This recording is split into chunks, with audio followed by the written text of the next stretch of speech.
Hello everyone, you're watching the channel Stories of Our Life. Friends, make yourselves comfortable. I wish you to truly enjoy listening to this life story. Josiah walked out of the marriage registry office and breathed in some fresh air. That was it, he was free now. Only did he need that freedom? The man slowly raised his head and looked up into the sky. The piece that hung as a blue spot between the high-rise buildings, yes, there in the sky, freedom. And here, cars, houses, hustle and bustle. You're in a hurry, you're running somewhere. It's all the eternal chasing of your lady fortune. So he was running all the time. He ran and did not notice how the most important thing, love, was gone from his life. And was it there now? He didn't even know anymore. No, and now he was not free, but alone. He and Kayla met at some party. He was an aspiring businessman, she was an aspiring actress. There was an immediate spark between them. Then there was a wedding at one of the best restaurants in their city 6 months later. Josiah may have wanted something simpler, but could he tell that to his beloved? Kayla was waiting for a fairy tale, and she got it. Then family life began. Of course, Josiah imagined it a little differently. He wanted his wife waiting at home, dinner on the table and all that. But it turned out differently. Kayla was out till night at the theater, on weekends she was somewhere with her bohemian hangout. Josiah didn't have a hot dinner or a warm bed. She used to say in response to all her husband's reproaches, "I have to find a producer. There is no other way in our profession. You cannot pay me for the main role." They had scolding and scandals, but Josiah too loved his spoiled girl, so he continued to endure. There were also vanity notes playing at heart. When he appeared at dinner parties with his beautiful wife, all the guests simply dropped their jaws. Yeah, that's his wife. A few years later, Josiah was firmly on his feet in a few years. He was able to expand the business, find partners and investors. His construction company was now the most famous in town. Now Kayla didn't have to look for producers. Josiah could pay for everything himself. And he paid, and Kayla shined in the theater. A few times she even starred in some TV soap operas. His wife was happy. And Josiah was happy, but something was missing. They had moved into their mansion by then. They had a full staff of servants and lots of money. But there was still something missing. Josiah realized that what was missing was children. In the beginning Kayla found good reasoning, while I'm young, I need to play more roles to be remembered. Kids? Well, a little later, definitely. She kept putting it off and putting it off. Josiah agreed with her at first, but then there was a slight bewilderment. Well, how long has it been? It's been 10 years. The bewilderment turned first to displeasure and then to anger. My wife doesn't want kids at all? The scandals began to happen more and more often. And one day Josiah gave an ultimatum, either a child or a divorce. Kayla agreed, but it didn't work out. And that's when they went to the clinic. And the doctors just threw up their hands. Kayla couldn't get pregnant at all. She had an abortion when she was young. She got pregnant by her classmate. She admitted to Josiah only after the doctor's verdict. Josiah felt betrayed. He had waited so many years, hoped. And then there was this. He didn't blame Kayla, no. Well, she'd done something stupid in her youth, so what now? She should have told him sooner, because medicine had moved forward. He kept on hoping. They were advised to go to an IVF specialist. There they had hope. Josiah rejoiced about it. And Kayla only pretended to be happy, though she was often thoughtful. She was the first to talk about a surrogate mother. Josiah didn't want to hear it at first, but Kayla convinced him again. Honey, you understand, if I have this kind of problem, will I carry our baby after IVF? The doctors themselves say there's a 50% chance of pregnancy. I would have to go through excruciating procedures, drink hormones. It might not work, and I'll get fat and ugly.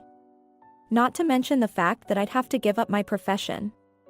But you'll stop loving me, too. I'll always like you, Joziah assured her. Honey, you talk like that now, and when I'm under 100 pounds, you'll talk differently. Joziah agreed. No, he wasn't intimidated by the prospect of his wife's unpleasant transformation. He didn't believe that would be the case. He just didn't want his beloved to be tortured by drugs and procedures. They spent a long time choosing a surrogate mother and eventually found a young girl. Olive was from the countryside. She worked in town as a hairdresser. She had a daughter growing up, who she gave birth to by a classmate 6 months after graduation. They wanted to get married, but they didn't make it. He went off to serve. She promised to wait for him. When she gave birth to her daughter Maya, the news came that her lover had died in a hot spot. His mother raised him alone. She died a week after the terrible news. Olive, too, counted only on her mother. His father had long since abandoned them and gone to an unknown place. When Maya was 3 years old, doctors set a terrible diagnosis. She was found to have a serious heart defect. With such a disease, only live up to 10 years, unless an operation is performed. One could wait years for a free operation, and an urgent operation would require a lot of money. That's certainly not something you can make in your village. She could hardly do it in the city either, but Olive looked for ways and found it. She decided to become a surrogate mother. She honestly told Joziah about her situation. He got into the story and paid the money right away. It wasn't by the book. Olive was very grateful to him. Her daughter underwent surgery. Maya remained in her grandmother's care, and Olive moved into Joziah and Kayla's mansion. She faithfully honored the terms of her contract. Pregnancy went easily. Olive was going to have a boy. Olive followed her doctor's orders responsibly. She took walks, drank vitamins, listened to classical music. In the evenings, Joziah was interested in her affairs in the evening, and Olive gladly talked about the day's events. Kayla was also sometimes present during these conversations, but she was clearly not interested. She was in her own thoughts. Kayla was thinking about a new production, a new script. She became kind of thoughtful and even angry as time went on. She was annoyed by Olive's talk about vitamins, hemoglobin, oxygen levels, fetal heartbeat. Kayla tried to shift all of Joziah's attention to herself. Why are you picking on the girl? Let her get more rest. She told him softly, kissing him on the cheek and drawing him away. Nothing foretold trouble, but she appeared to be close at hand. That time Joziah left for a new construction site in the next town. Kayla called toward evening. He didn't immediately realize what had happened through her tears. And when he understood what had happened, it turned cold inside him with horror and grief. Olive was gone. A day later, when Joziah returned home irritated and confused, the police called them. They found a burned-out car outside of town, the same license plate number Olive had driven away in. In the interior was the charred corpse of a pregnant woman. No one could figure out what had happened. There was no doubt that it was Olive. The blood type matched. The police found a purse with a burnt passport. Yes, it was Olive. Joziah was devastated. How much hope he had associated with the birth of the child this unfortunate girl was to bear and give birth to. And then such a misfortune occurred. A funeral had to be made. As luck would have it, Joziah's urgent presence at a site in a nearby town was required. Kayla convinced him to go. She promised to take care of all the arrangements for the delivery of the body to Olive's hometown. Joziah was so grateful to his wife. How she's holding up. Good for her. He left after making sure the police were on the case. He returned a week later. Their mansion was now empty and lonely. During this time Joziah had become very attached to Olive. Yes, he missed that sweet girl with the growing belly. Joziah himself did not understand what it was. Probably, just like a father-to-be, he was anxiously awaiting the arrival of his miracle. But he didn't wait. Kayla was surprisingly calm. She was only upset that so much money had been wasted. Not in vain. We helped Olive's daughter. Though it's scary to imagine what it cost, Joziah told her at the time. "Oh, you've gotten so sentimental. Come on, let's just forget the whole thing like a bad dream," Kayla grinned. And Joziah agreed. Moreover, the details of that terrible story never emerged. The police filed the unsolved case. Time passed. It took 3 years for him to dare to talk about IVF again. Once again, Kayla resisted. And Joziah convinced her. Age was no laughing matter. He's in his 40s, she's in her 40s. It's time. This time for sure it has to work out. Only now they won't let their surrogate mother go anywhere alone. There's no telling what would have happened had Joziah not caught Kayla in their bed with her young lover, her driver, who he hired. At first Kayla cried and swore it was a one-time thing, that she loved Joziah. And then that same driver confessed that she had been sleeping with his wife for 6 months. And before that, she had an affair with a director. And before that, she had an affair with a stage colleague. And before that. Don't mention it. The most frustrating thing is that he didn't notice anything. How so?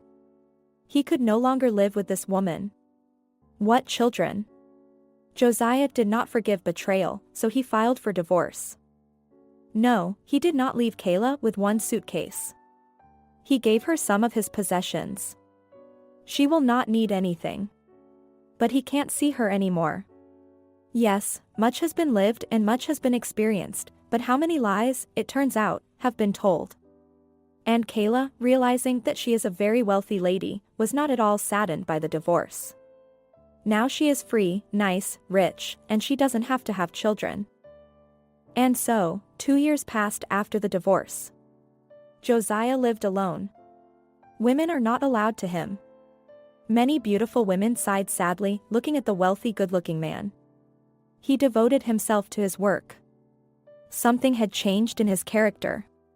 The previously good-natured, understanding boss was now rude. He had become tough, principled, demanding. He had been shot right in the heart, and it was icy. Everything in his office was supposed to run like clockwork, and no one had the right to disrupt that work.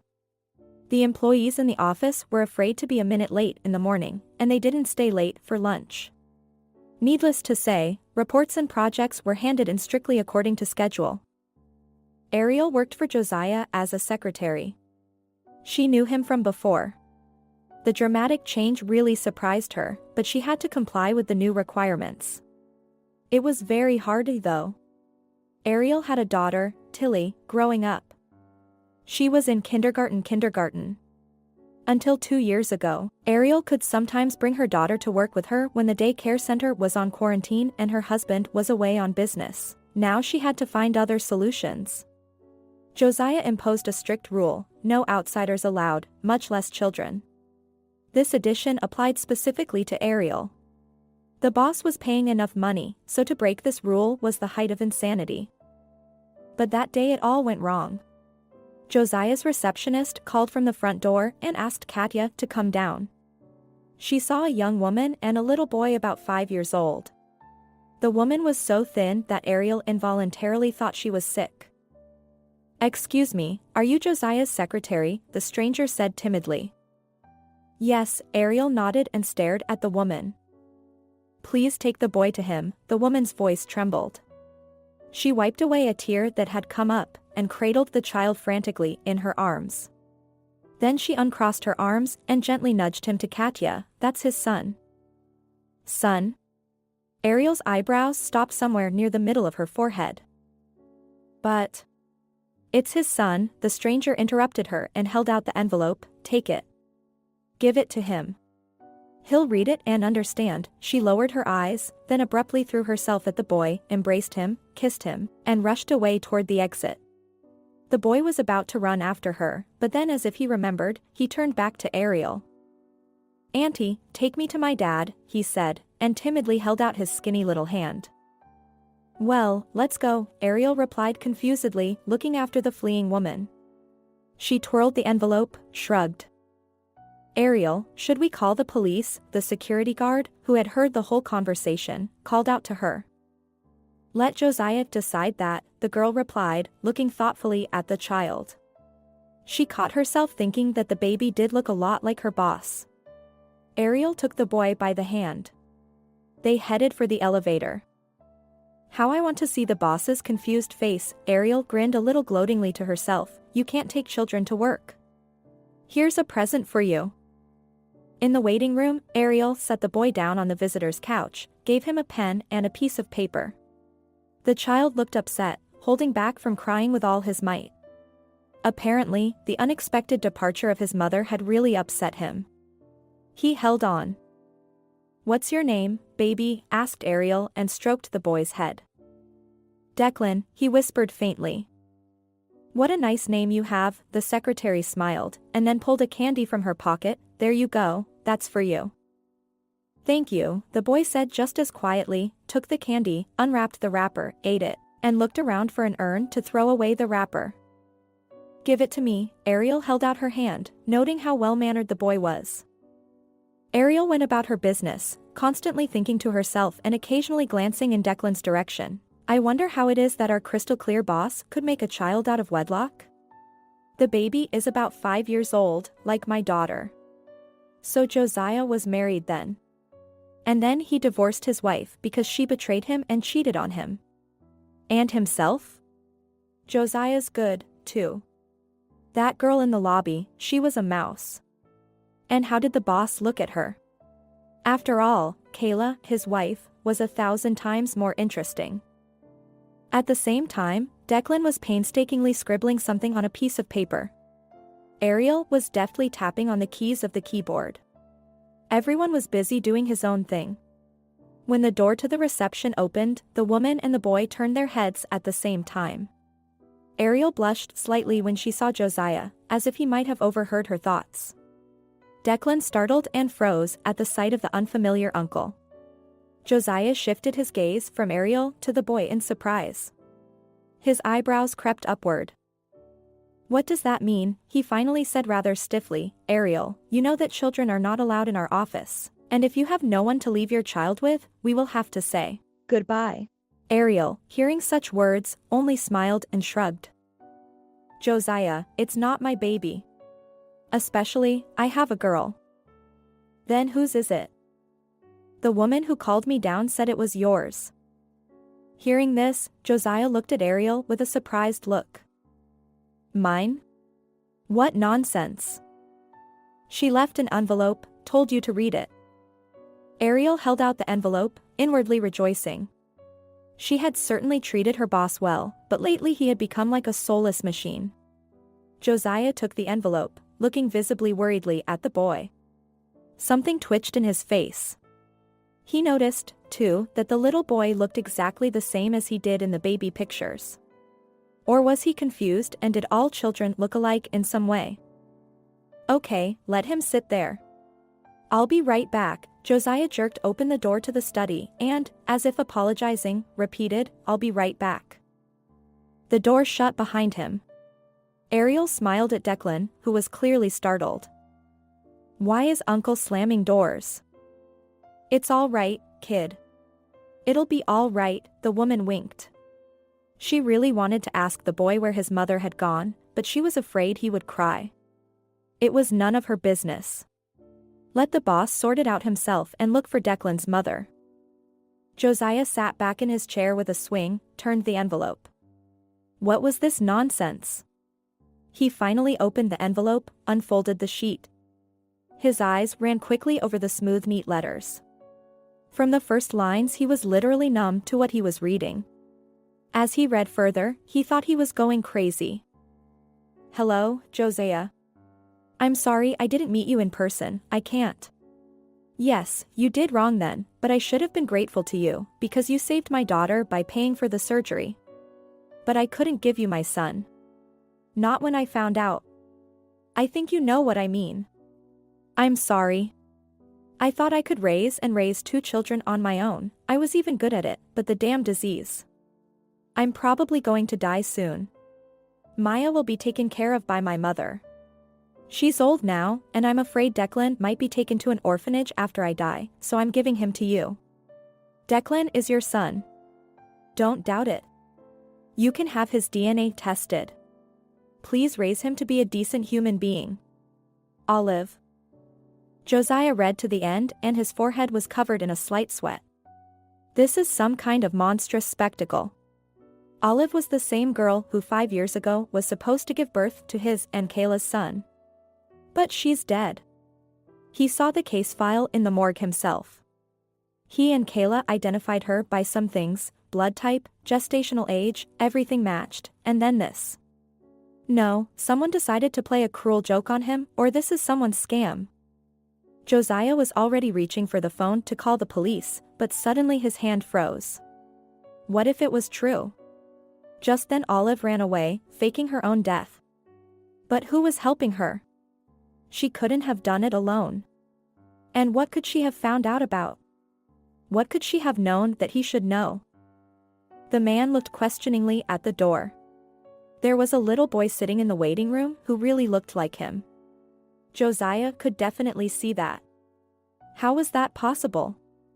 In any case, there were more questions than answers. Something had to be decided. Yes, the DNA procedure would answer the big question. He went out into the waiting room and walked over to the boy and sat down on the couch. The little boy looked up frightened. "Are you my daddy?" he whispered softly. Joziah shrugged his shoulders. He didn't know how to answer the child. "So your name is Declan? Where's your mother?" She, the boy sobbed, "She left. Mom said she had to go to the hospital, and in the meantime I'll stay with you. Mom said to behave and not to cry." "And what's your mother's name?" "Olive," at which point the child broke down and cried.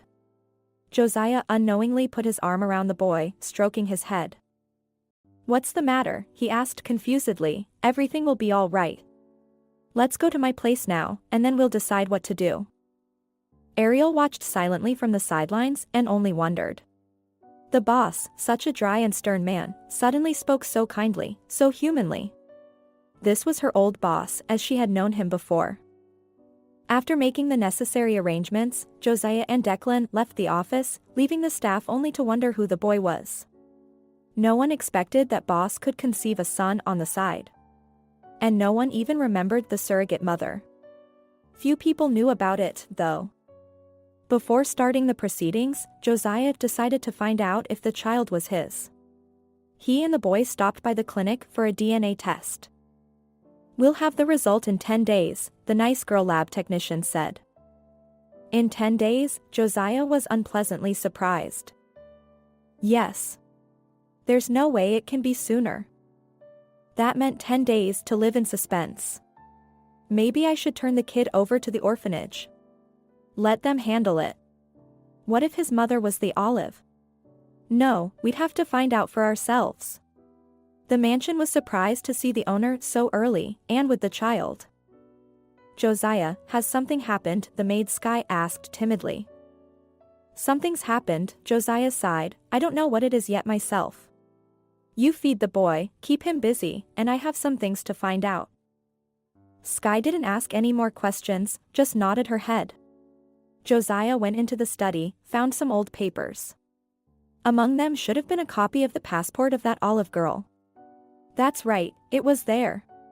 Joziah looked up the registration in some village. Wow, that must have taken 24 hours to get there. But before he went looking for Olive, he went to the police. He had to find out the details of that unsolved case, who had really been found. He was sure Olive was dead. True, Kayla had been more involved with the police at the time. He just had an urgent job to do. The investigator listened to Joziah and raised his eyebrows in surprise. "I was on the case then, and I remember it well." "Yes, you identified the corpse as Olive.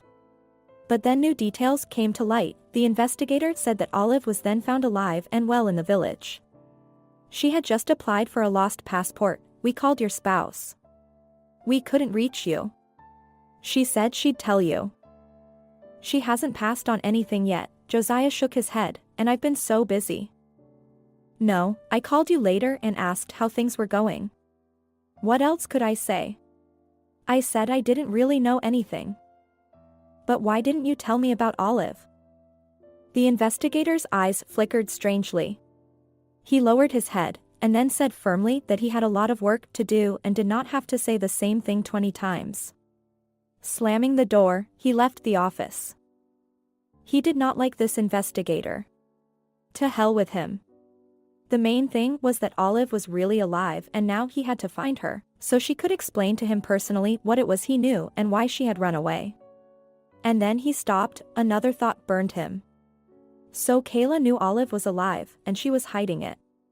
What the hell was that? It was urgent to talk to his ex-wife. But her phone wasn't answering. And when he arrived at the apartment he had bought for Kayla as a payoff, he didn't go any further than the locked door. He knocked on the door, rang the bell in vain. "What are you doing here?" An elderly woman looked out of the apartment across the street. "I'll call the police." "I just came from there," replied Joziah tiredly. "Do you know where the landlady is?" "And who are you?" "Ex-husband." "Ex, that's how Kayla left. She's been on vacation somewhere in the Arab Emirates for a week now." The grandmother looked at Joziah with some disdain. "She's found herself a nice man. He is her boss and he loves her a lot. So they left together." "I'm glad for her," Joziah replied with a chuckle. "And when is she coming?" "So I don't know. She doesn't report to me." Joziah went down the stairs, and the woman next door kept muttering something in his wake. Here, he left such a nice woman, and now he's running around. Serves him right. And Kayla's a beauty. He plays in the TV series. The husband came to his senses. It's too late. All these men are the same. Joziah from Kayla's house stopped by a children's store and asked the saleswoman to pick out clothes for a boy about 5 years old. "He's like this," Joziah explained on his fingers. The girl nodded understandingly, smiled, and soon 2 full bags of clothes were on the register. "Maybe you need more toys," the girl suggested. "I don't know what interests them at that age," Joziah wondered, and his gaze stopped on a trinket.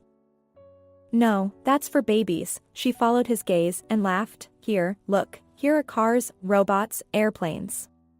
We have a new model. Helicopters with remote control. I think your boy will be delighted. I bought mine, so he and my husband are almost climbing into the fray."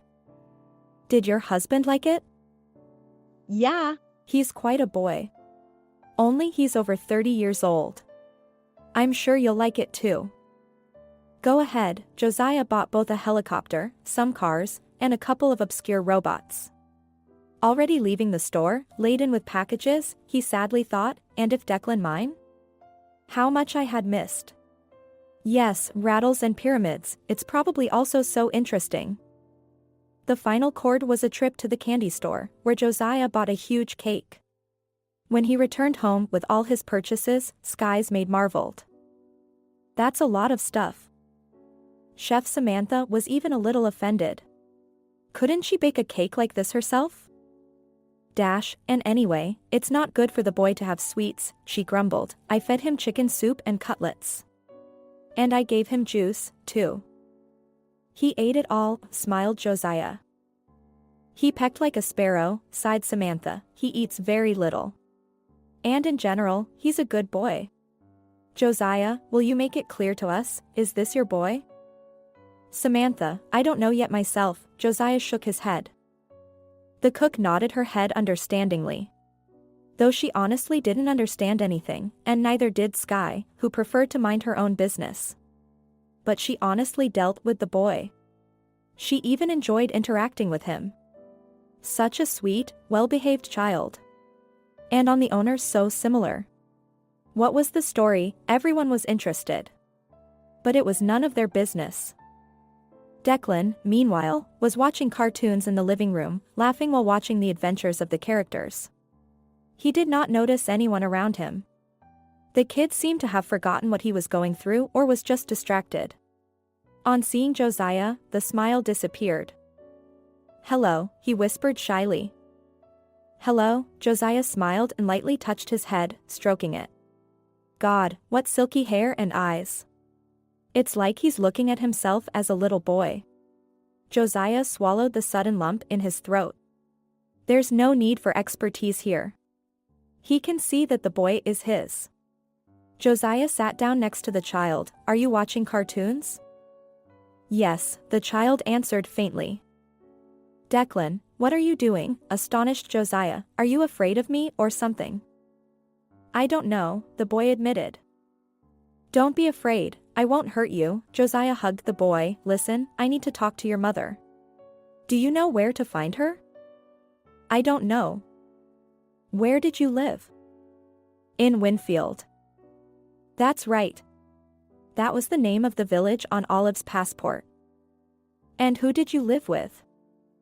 With my mother, my grandmother, and Maya. Do you miss them?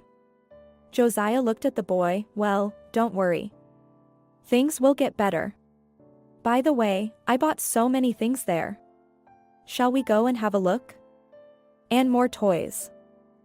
As the girl at the toy store said, Declan liked the helicopter best of all. His eyes lit up, a smile appeared on his face. Josiah also liked to launch this plastic machine. In short, they had a lot of fun, almost broke an expensive vase in the living room. Even if it did crash, it's not much trouble, Josiah laughed, and with him Declan, who was now unafraid of this big stranger uncle whom Mama had told him to call Papa. The servants, on the other hand, were mildly shocked. Never had they seen Josiah fooling around like a boy. In the evening, while putting the boy to bed, Josiah read a story aloud for the first time in his life. With such pleasure he turned the pages, himself immersed in the adventure. Declan's eyes were slipping. Sleep, son, Josiah whispered and adjusted the blanket. Son. What a sweet word that turns out to be. And he slept the sweet sleep of a baby that night. And in the morning he woke up with the exact idea of what to do next. We must go to this Winfield and right now. Finishing his business at work, leaving Declan in Sky's care, he went in search of Olive. It was possible to get by train, but Josiah decided to go his own way. Halfway there, he would rest at a roadside inn and be on his way. Driving confidently, he could not forget Declan's eyes as he said, "Goodbye." "Are you leaving me, too?" the boy asked, sobbing. "Don't go. We played so well together." "I'll be back, baby." Josiah hugged the boy and kissed him soundly on the cheek. "Just a few days and we'll be together again." Together. Yes. Now Josiah was sure that he would not part with the boy. It was his son. The DNA results weren't in yet. And what new things would he see there? Declan is his son. He can feel it. Grandma Madeline got up early that morning to make pancakes for her granddaughter. She loves them very much.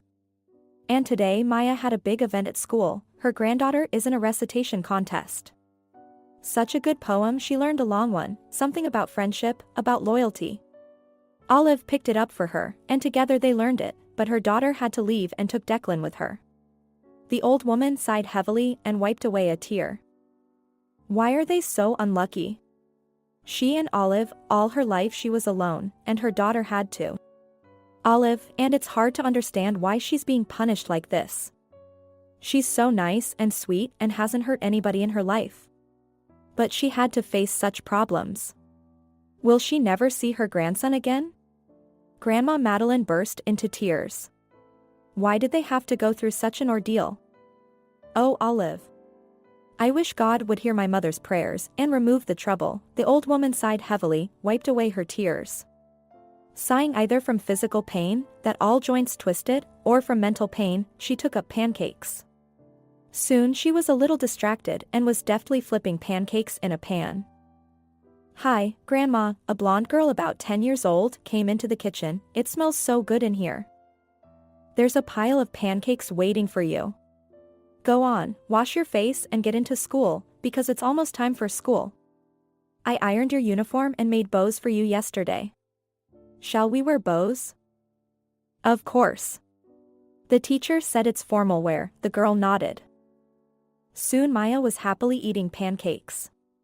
And Grandma Madeline, propping her cheek, admired her granddaughter.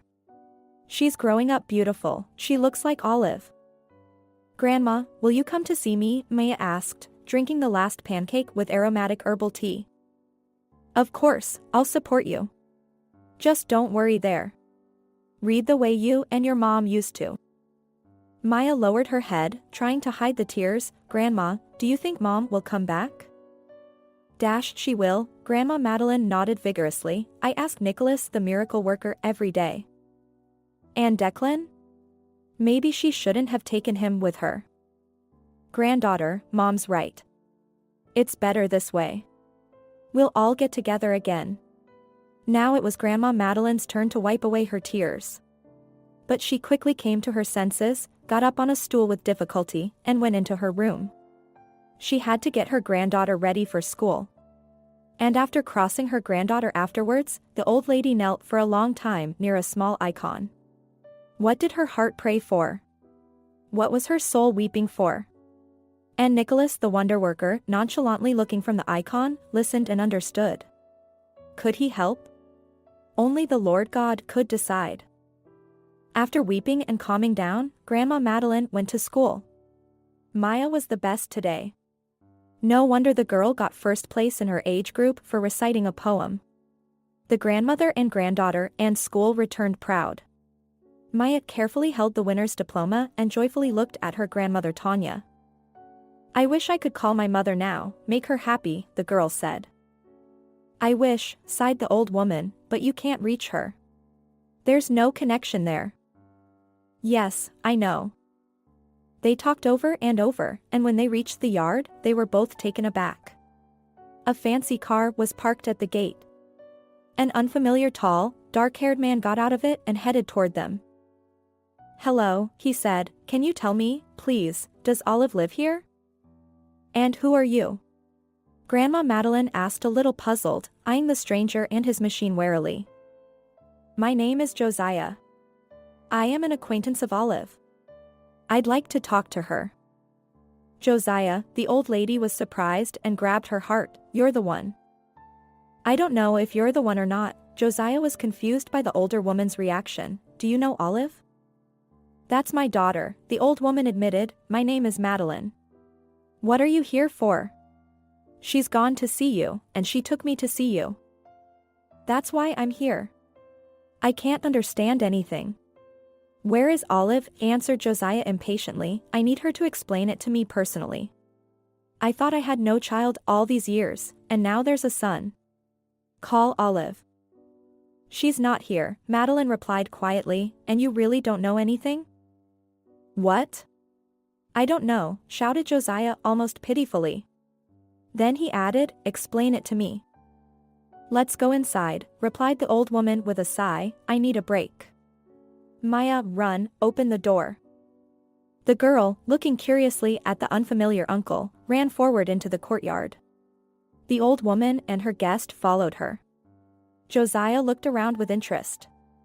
God, how miserable everything is here. The fence was crooked, a structure at the back of the yard. Probably a barn, the roof of which had sagged. And the house itself is old. It is visible, there is no a man's hand here, and there is not much money. Though it is clean, the grass is mown, flowers grow in beds in the yard. The house did not smell of prosperity either, everything was old, but neat. Madeline's neat grandmother showed her guest into the kitchen, sat him down at the table, and put the kettle on herself. She was silent. Joziah was silent, too. Both did not know how to start a conversation. Maya peeked in and immediately ran out. Is that Olive's daughter? I remember her saying, Joziah asked awkwardly. Yes. That's our Maya. Thanks to you she lives, said Madeline with a sigh, but at least you did a good deed. Why did you do this to my little girl? How? Cried Joziah, everything was fair. You know about surrogacy. I know.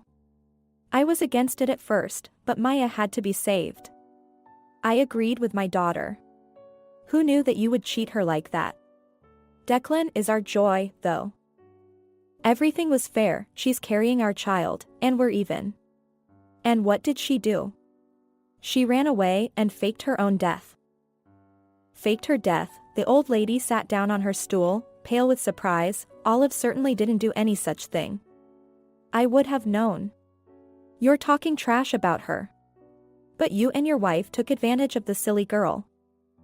How did we take advantage? Olive understood that she was excuse me, an incubator for our baby. And she basically took him for herself. Is that how it works? And that's after we paid her.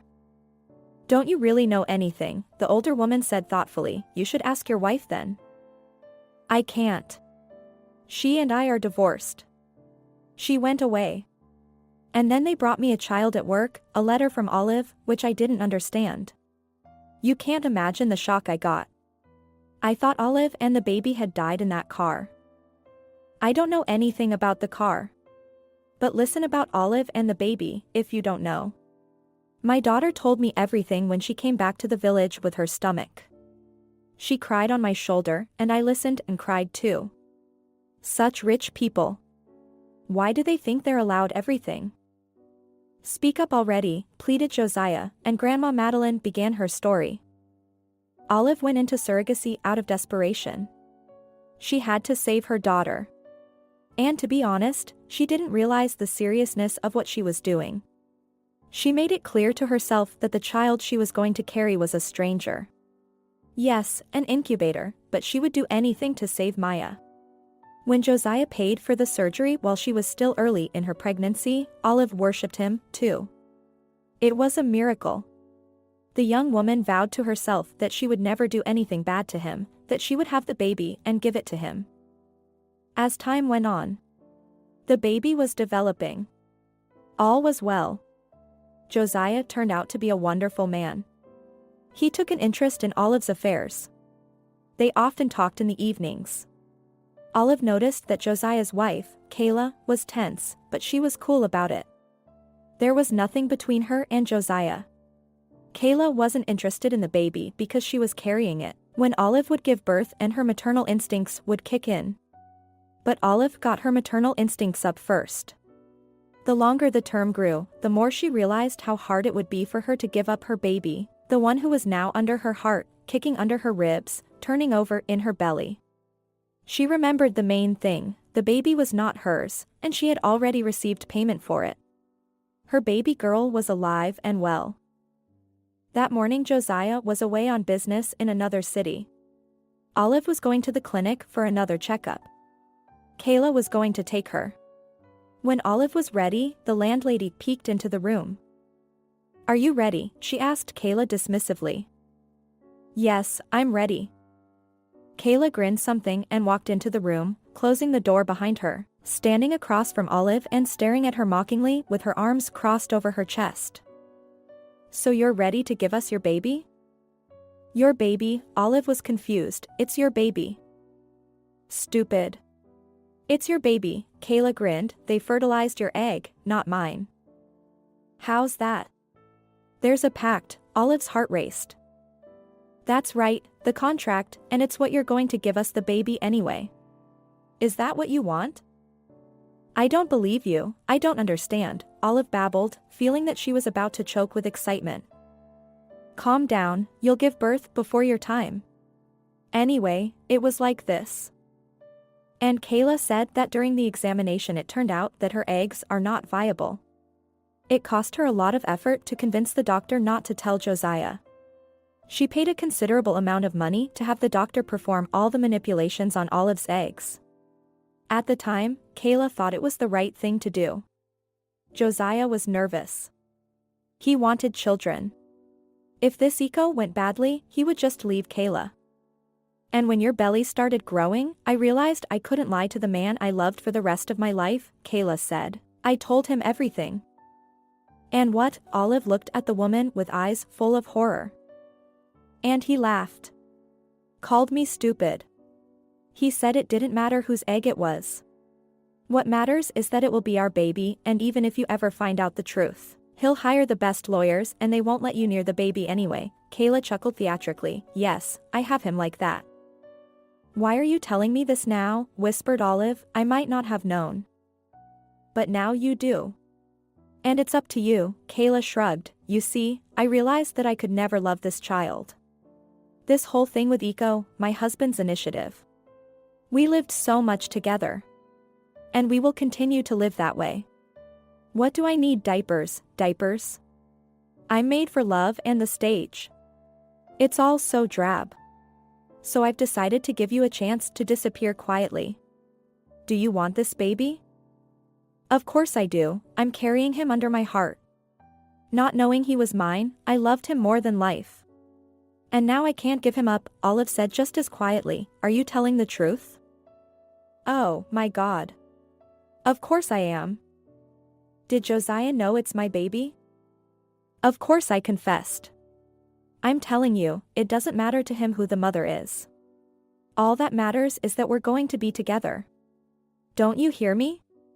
I don't want a baby. Go to your village, live there, raise him. You got the money. And the baby is a bonus for you.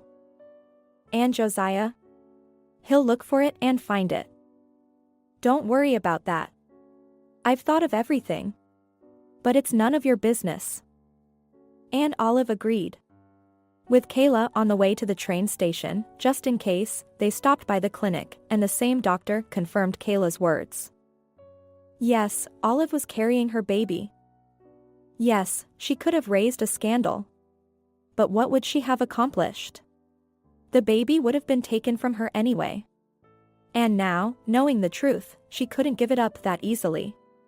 So she decided to go back to her mother in the village. She was very hurt that Josiah had done that to her, because if he knew the truth, he could talk to her. Olive seemed to have a relationship of trust between them. But no. What did she expect, though? He loves his wife.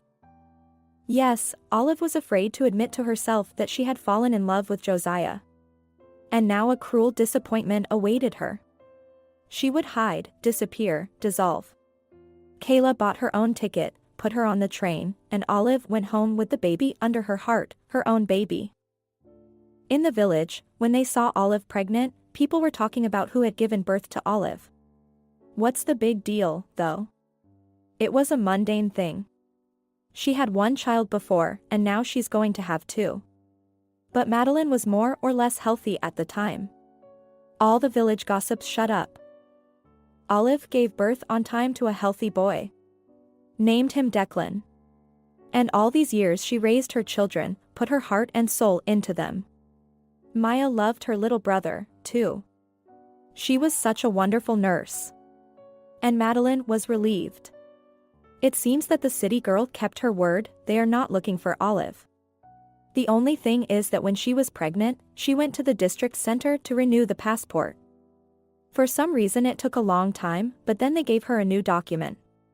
And where Olive lost her passport, she could not remember. She must have dropped it on the train on her way home. She had no time for the passport. Time passed. Olive took an accounting course at the district employment center, got a job at an office. At the same time she took a correspondence course at a university. Home, children, work, studies, she got terribly tired. But she coped with it. And Madeline helped out around the house. Although her legs began to hurt terribly with age.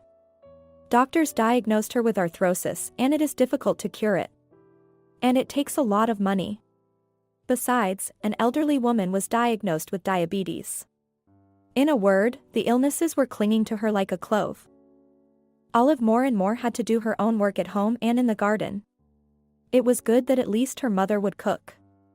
And then weakness began to set in that she could hardly get out of bed in the morning.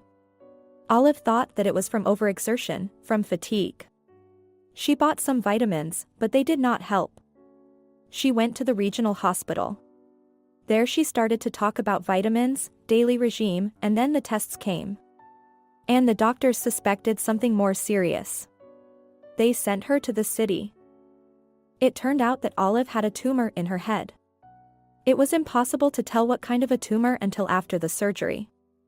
Though, doctors averted their eyes, saying, according to all indications, the tumor is malignant. And even if he had an operation, there was not much chance to survive. And we need a lot of money for treatment. Where can I get it? A single mother with 2 children, with a sick mother to boot, doesn't have any.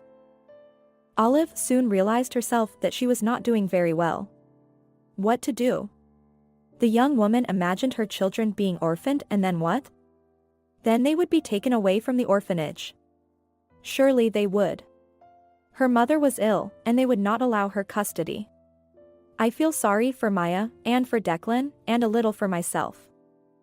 One day she accidentally came across an article on the internet about an old man who lives somewhere in the steppe. He heals people, he is not a quack, that is for sure, he does not take care of everyone. But if he says yes, then the man must completely trust him, break off ties with the world. A year or two passes and the person comes back completely healthy. Olive told her mother about this article. It's a fairy tale, Madeline shook her head, he'll take the money and that's it. Where do I get the money from? He doesn't charge anything for his treatment, Olive protested, and they say a lot of good things about him on the internet. They do, but how is it really? I won't know what it's like until I try it myself, Olive replied firmly, Mother, I've made up my mind. I'm going to look for this old man. Daughter, you're so weak. But while you still have strength, you have to try. But maybe you will agree to the operation? The doctors are not fools either. They're not stupid, but they've already written me off. Do you understand? Yesterday in the clinic I was sitting for pills, and the nurse and doctor were talking about me. The nurse says I need more painkillers, and the doctor says it's only for a couple of months. Then it won't be necessary. Mom, do you understand? They knew I was sitting here, waiting for a prescription. That's what they said. And in the city? They seem to agree to do my surgery. And then they add that all the responsibility lies with me. For the result of this operation, no one is responsible. This is real grief, my daughter. Is this how you got into it? Cried Madeline. It's all right, Mommy. Let's hope for the best. Just have to do something with Declan. Mom, you have to consider both options. What if I don't come back? Custody will come to you and I don't think they'll let you keep 2 kids. Okay, Maya's bigger now. Maybe they will. And they'll take Declan to an orphanage for sure. What are we gonna do? He can't be an orphan with a living father. I'll take him to town with Joziah. He is his son. He won't do him any harm. Oh, how Madeline was against it then. How could she give her grandson to some uncle? It was not to be. But Olive convinced her. She had already found out on the internet that Joziah is just as successful in business. He is rich. In fact, finding out he has a son should make him happy. After all, he wanted one 5 years ago. And Kayla? Well, make a deal with her, I guess. Olive did not know that Joziah and Kayla were divorced. She wrote a letter to Joziah, in which she confusedly explained what she had done, and then she talked to Declan.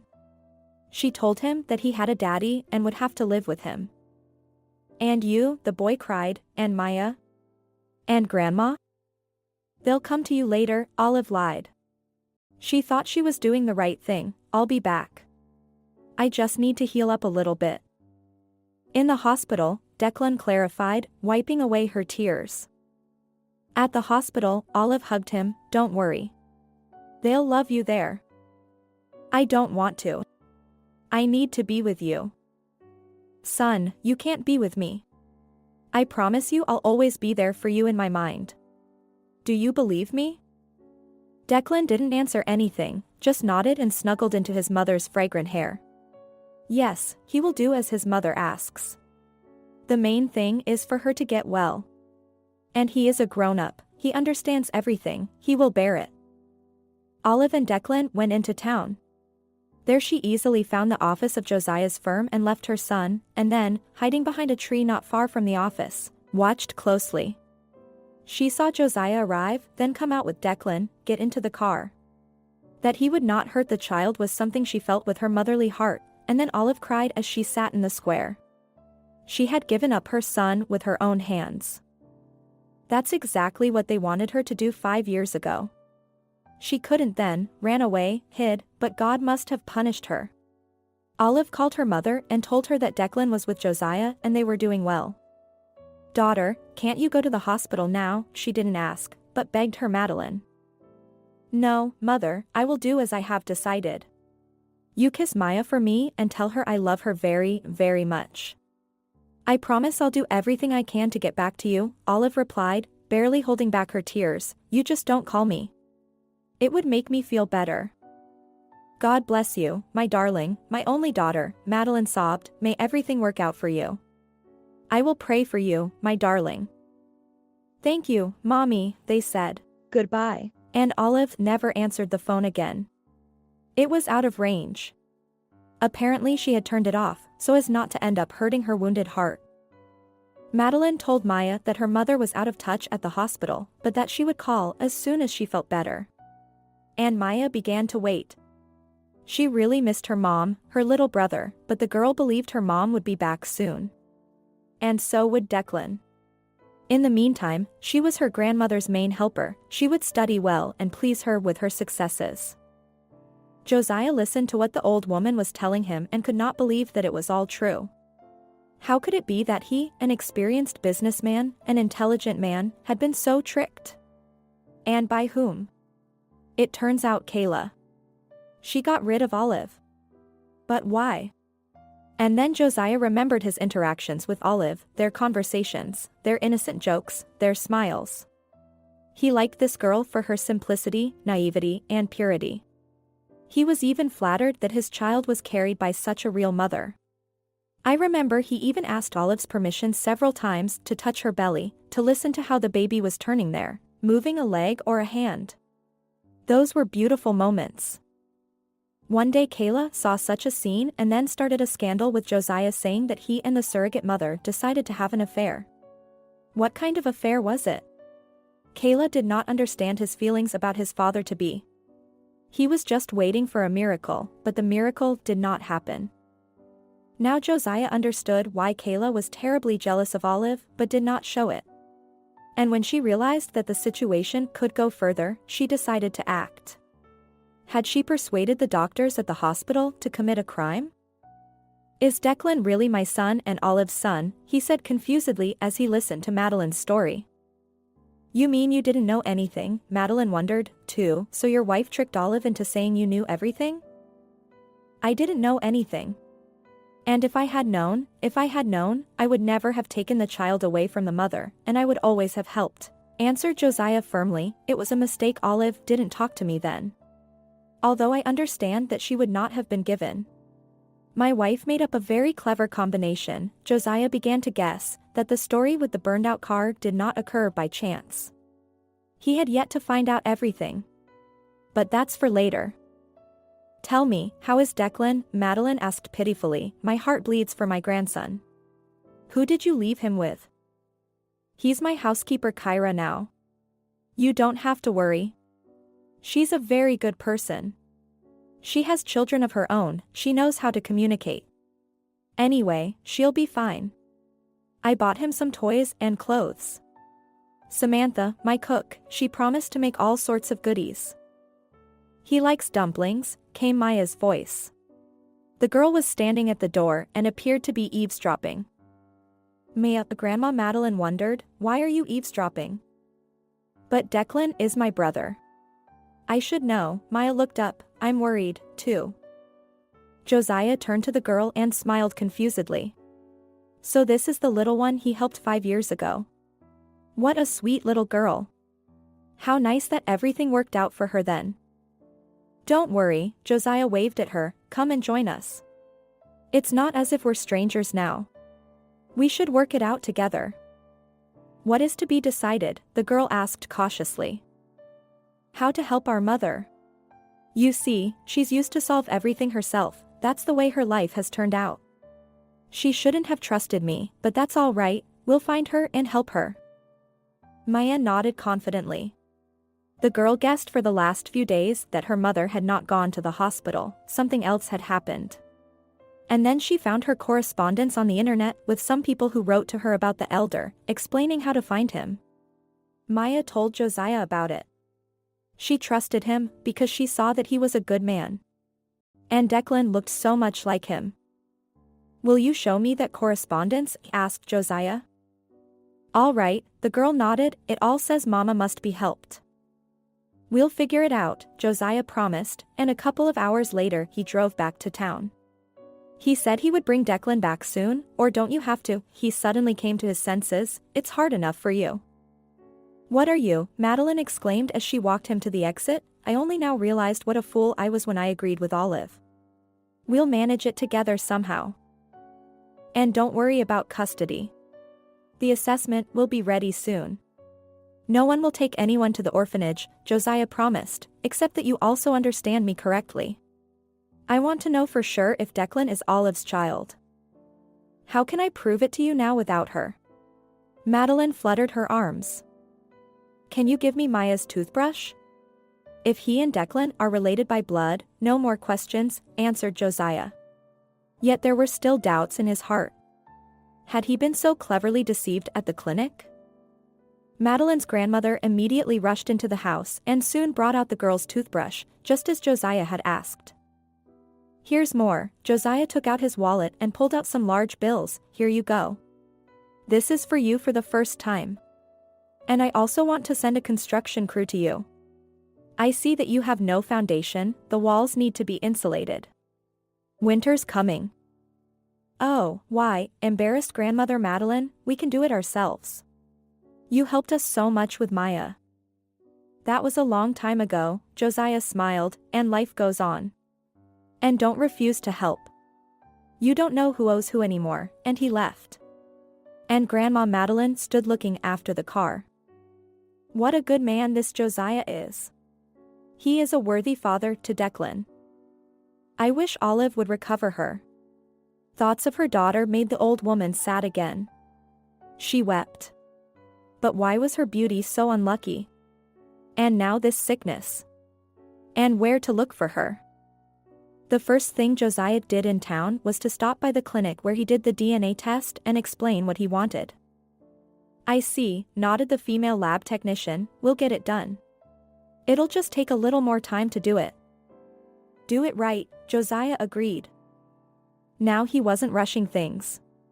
He just wanted to document everything. And his heart was already sure, Declan was Olive's own son and his. He arrived home while Declan was still asleep. Josiah was surprised, it was already about 1 p.m. And the baby was asleep. Sky was embarrassed, and then confessed, yesterday she let the boy watch cartoons late, and then fell asleep herself. Anyway, when exactly Declan fell asleep, she doesn't know. Josiah, you'll forgive me, but I have all the chores and the baby. And yesterday I wanted to go to my family, did not work, and because I also have children growing up. I can't work like this. Yes, Sky, I'm sorry. You're right. I've put too much on you, Josiah agreed, I'll get a nanny today. It won't be long though. I'll take Declan back to Grandma's soon. To Granny's? Yeah, that's how it is. Turns out I have a son. And he has a grandmother, a sister, and a mother. Only the mother has yet to be found, Josiah said this, and went to his room to change his clothes. We had to go to the office. There was no time to rest. Sky remained standing there with her mouth open. Who was she? Declan's mother. But why guess? She'll find out in time. The first thing he did at work was summon Katya to his office. After asking her about her business, he moved on to the important question. Ariel, you have a child, don't you? Yes, a daughter, Ariel tensed a little. Did someone tell the boss that they had to take Tilly with them to the office yesterday? Another pipe burst in the nursery. Josiah, don't you swear. She wasn't bothering anyone here yesterday, she told herself. She told her, worriedly, about the pipe, about the tutor, about the fact that her husband was on a business trip, and that the nanny had another order. The supervisor only raised his eyebrows, and then smiled. Ariel. Do not worry so much. I'm not asking because you brought your daughter here. Of course, it's against the rules, but we all have force majeure circumstances. Everything is normal. Is the daycare working today? Yes, Ariel's jaw even dropped at this answer from the chief, which was infectious. Ariel, you said something about a nanny. Can you tell me where to find a good one? I need a few days. The agency does not want to go. I need someone I can trust, someone who really loves kids. I can recommend Lexi. I leave Tilly with her. She's nice. I just need to know if she'll be able to do it. Find out, please, I need it today. It's just for a couple of days. And preferably with accommodation. And yes, if your girl will have no one to leave at this time, then you can take her to my house. The babysitter can take care of too, right? That's for sure. Yes, she can. I'll call her now, and then, if necessary, I'll give you her coordinates. Ariel nodded. And then in the waiting room she kept marveling at how the boss had changed in literally 24 hours. He was again, as before, open, smiling, human, as if that baby had had such an effect on him. And he was the one looking for a nanny for him. Lexi was free and agreed.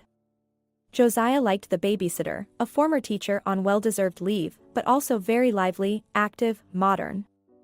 They met within an hour of Ariel's call and talked it over. Declan must like her. Afterwards, he started looking for Olive.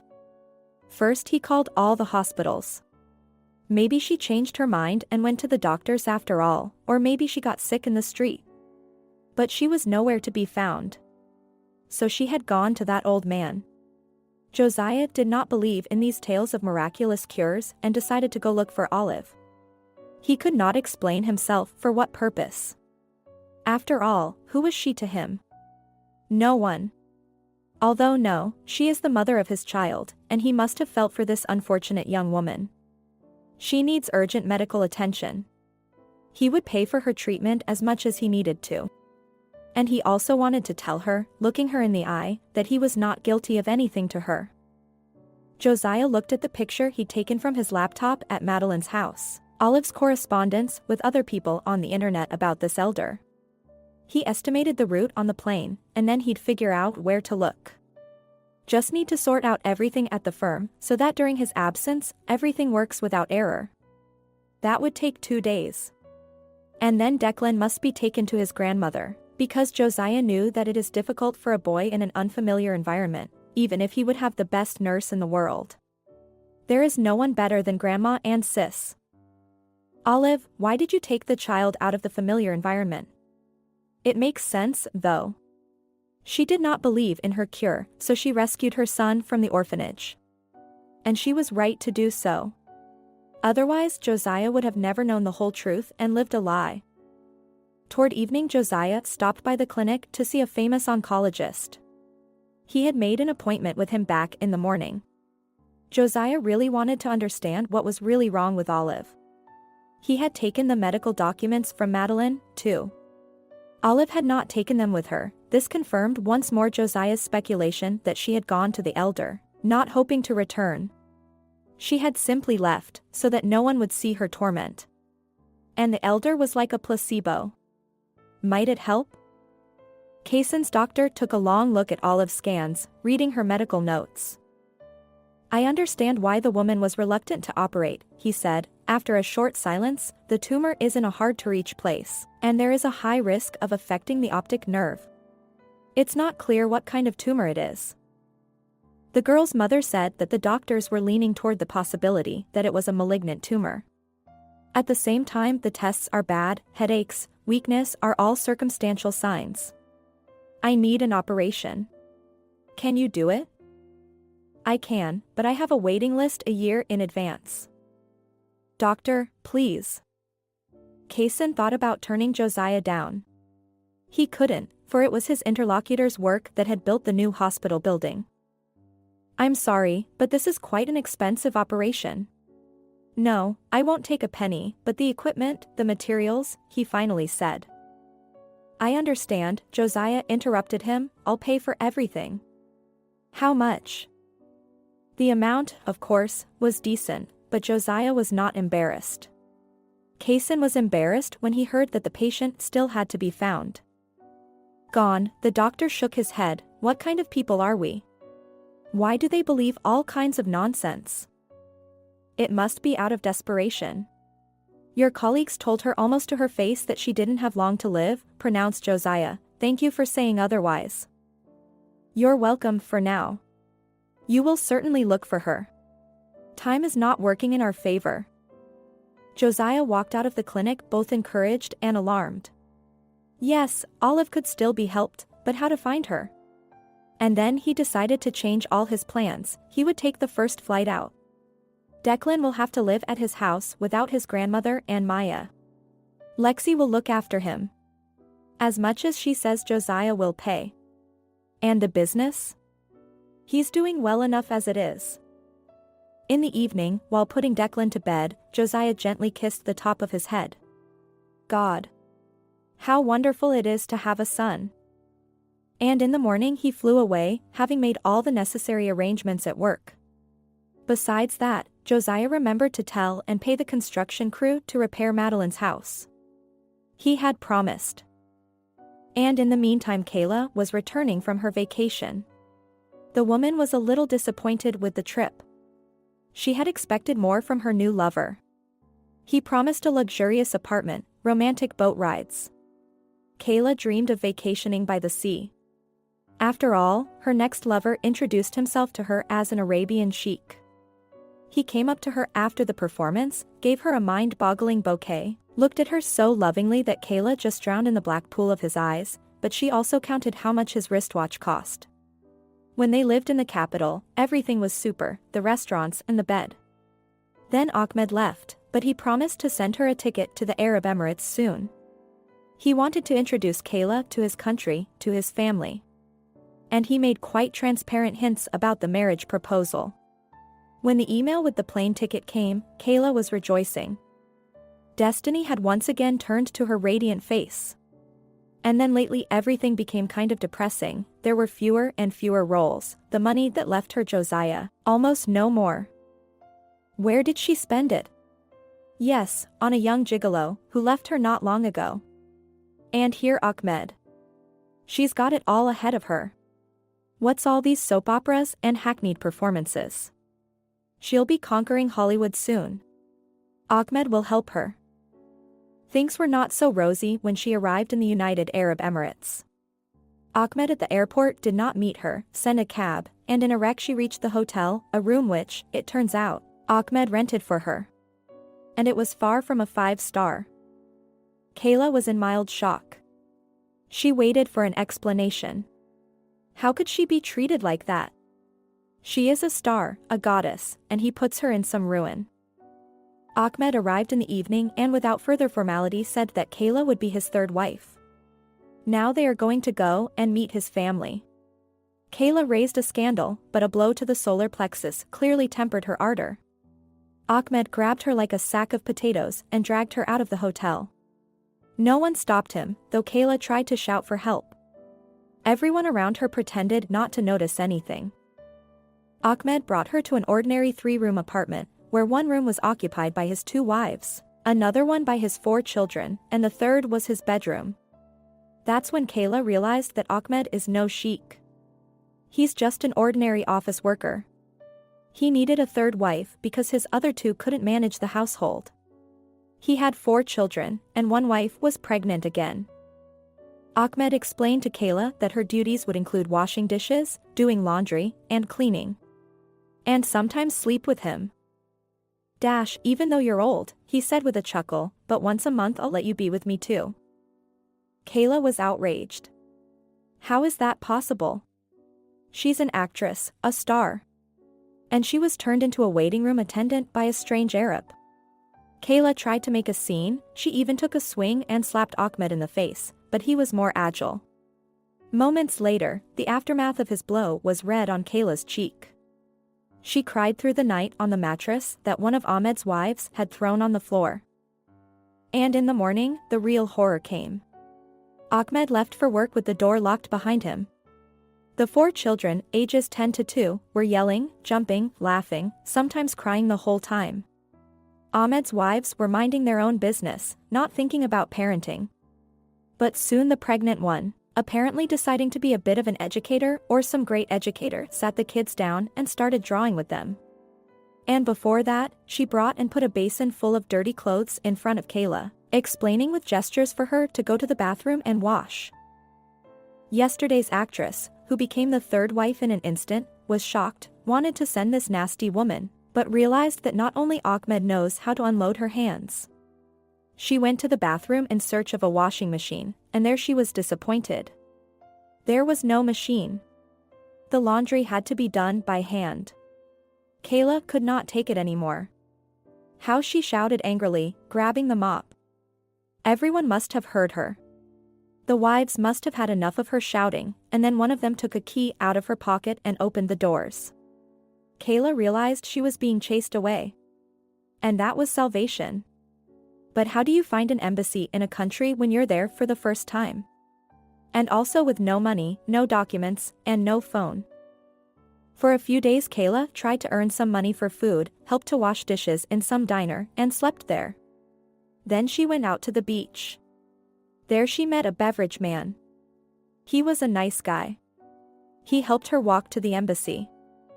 And now Kayla was finally home. Yes, she has been to the Emirates. She won't tell anyone what really happened. If anyone asks, she'll say she just didn't like Ahmed. Already at home Kayla wondered how to live her life, the money ran out, there were no offers to play. Work in the theater brought a small income. And how could she so thoughtlessly spend all the money Joziah? She had to look for a new lover. But the thought of Ahmed sobered her. What if the new one is a forgotten old one? Yes, Joziah. Their divorce means nothing. I mean, he'd always loved her, divorced out of jealousy, but maybe he's calmed down now. Especially since Kayla knew for a fact that Joziah was still single. Probably because he loves her. The conversation with her neighbor only convinced her that her thoughts were correct. She was just taking out the trash when the ubiquitous old lady from next door looked out. Oh, Kayla. You're back. You're tanned, you're beautiful. It did you good to rest. Kayla only nodded in response. If the old woman knew what kind of rest it was. And you alone? Where's that hot brunette who used to bring you roses in bunches? The neighbor winked. He wasn't my type, Kayla replied with dignity and headed down the stairs. Indeed. Why do you want him? She said. Why don't you get back together with your husband?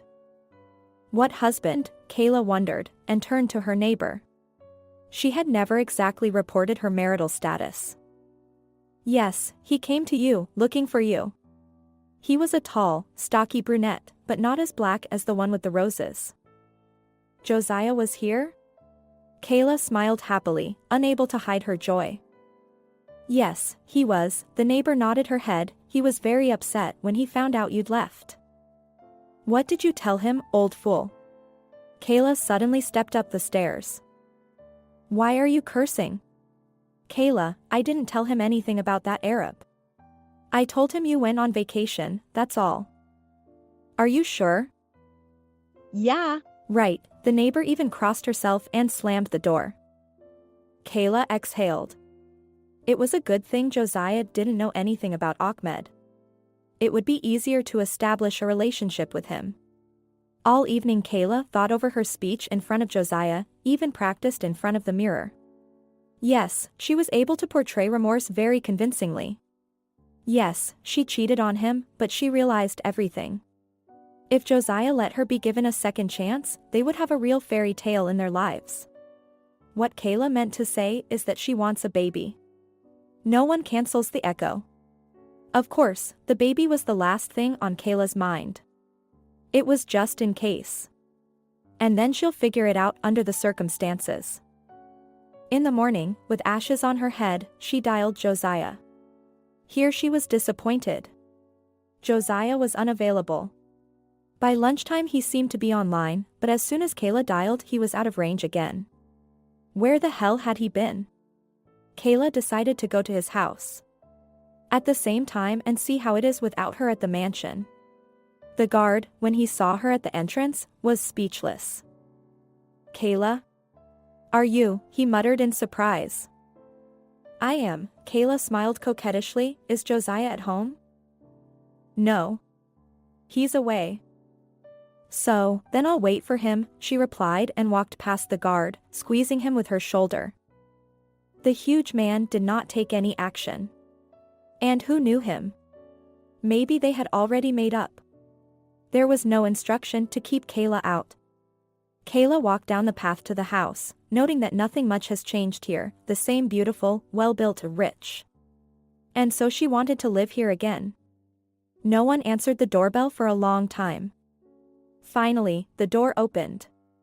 Kayla saw an old woman with a boy about 5 years old. "Who are you?" Kayla wondered. "Lexi," replied the woman, "and who are you?"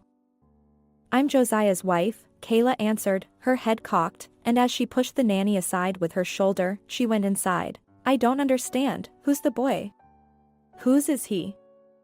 "It's Josiah's son," replied Lexi calmly, "and if you're the wife, why don't you know?" "What do you care?" replied Kayla confusedly and stared at the child. "Son. How? I don't know. I'm sorry. Let me see some ID." "Why would that be?" exclaimed Kayla. "Who are you?" Sky looked out at the noise, followed by Samantha. "Oh my God. Kayla," the cook wondered, "what are you doing here?" "Josiah invited me," Kayla lied, "and a few days ago. I only now could come." "Where is he, anyway?" "He's gone away." "Oh, dear. He said something." "Well, I'll just stay here for now. My room is free, I hope." And under the silent consent of the servants, she went to their former bedroom with Josiah. Kayla decided to act brazenly. She would fall at Josiah's feet, but beg his forgiveness. Only the boy, who's the kid? Where had he come from? A frightening conjecture pierced Kayla, but she decided not to act yet, to find out everything carefully. It seems that the boy is here alone. His mother is definitely not in the house. At the first opportunity, Kayla literally dragged the house helper into the room. "So tell me about the baby," she asked the maid. "I don't know," Sky shrugged, "his name is Declan. He's 5 years old." "What's his mother's name?" "Olive, I think." Hearing this, Kayla's heart ached. It was Olive again. How could she be here? It had all worked out so well the other day. "Where's Olive?" "At the hospital, I think." "Which one?" "I don't know anything." "You'd better ask Josiah." "I'll be sure to ask," Kayla grumbled. And afterwards, lying in bed, she reasoned. Even if this Olive would have some claim, Kayla certainly wasn't a competitor. So Josiah found out about her son. So what's the big deal? You still have to beg his forgiveness. He loved Kayla so much. No, Olive is no competition to her. On the other hand, it's a good thing she doesn't have to bring up the subject of children. There's already a son. That's not what's important. How to explain who was found in the car and whose body it was? She had nothing to do with it. The police got it wrong. And you can also blame Olive, as if it was her plan not to give up the child. Kayla's plan seemed pretty good. She'll improvise the details as she goes along. The main thing is to charm Josiah. And we also need to make contact with the boy so that Josiah sees how Kayla trembles for him. Anyway, Kayla was starting her main epic, and not on screen, but in life. She had to play it well. Her continued bland existence was in jeopardy. Except which clinic Olive, no one knew. Would she die? But that would only benefit Kayla. Olive stood in the vestibule. Now comes her stop, a small station. The train stands for 1 minute. The conductor looked anxiously at the pale as death passenger. "Are you ill? Should we call an ambulance to the station?" she asked Olive. "No, I'm fine," the girl replied, losing her temples. "I'm feeling better in the fresh air. It happens to me." "Are you sick or something?" sympathetically sighed the conductor. "That's the trouble. I had a son like that when he was younger, both on the bus and on the train, but he got better with age. And you cannot pass, right?" And she nodded. Olive. Let the conductor better think it was seasickness. Olive didn't want the sympathetic look to become pity. That's pity Olive certainly didn't want. The train stopped, and Olive struggled to get down. The conductor held her up. "Shouldn't we get an ambulance?" she asked again. "I'm supposed to be met." Olive even tried to smile. "Don't worry about it.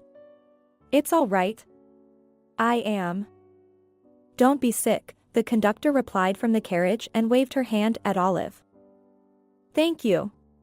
And all the best to you," quietly replied the girl and smiled weakly in response.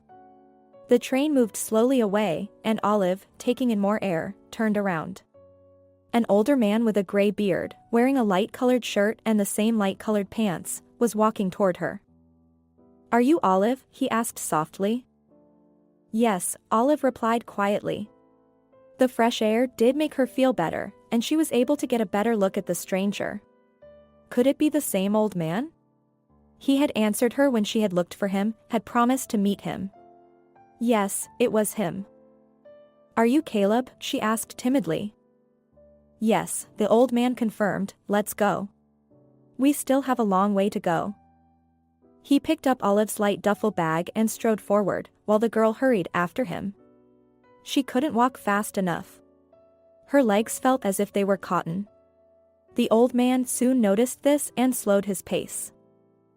"I see you are quite weak," he shook his head. "And how long have you been like this?"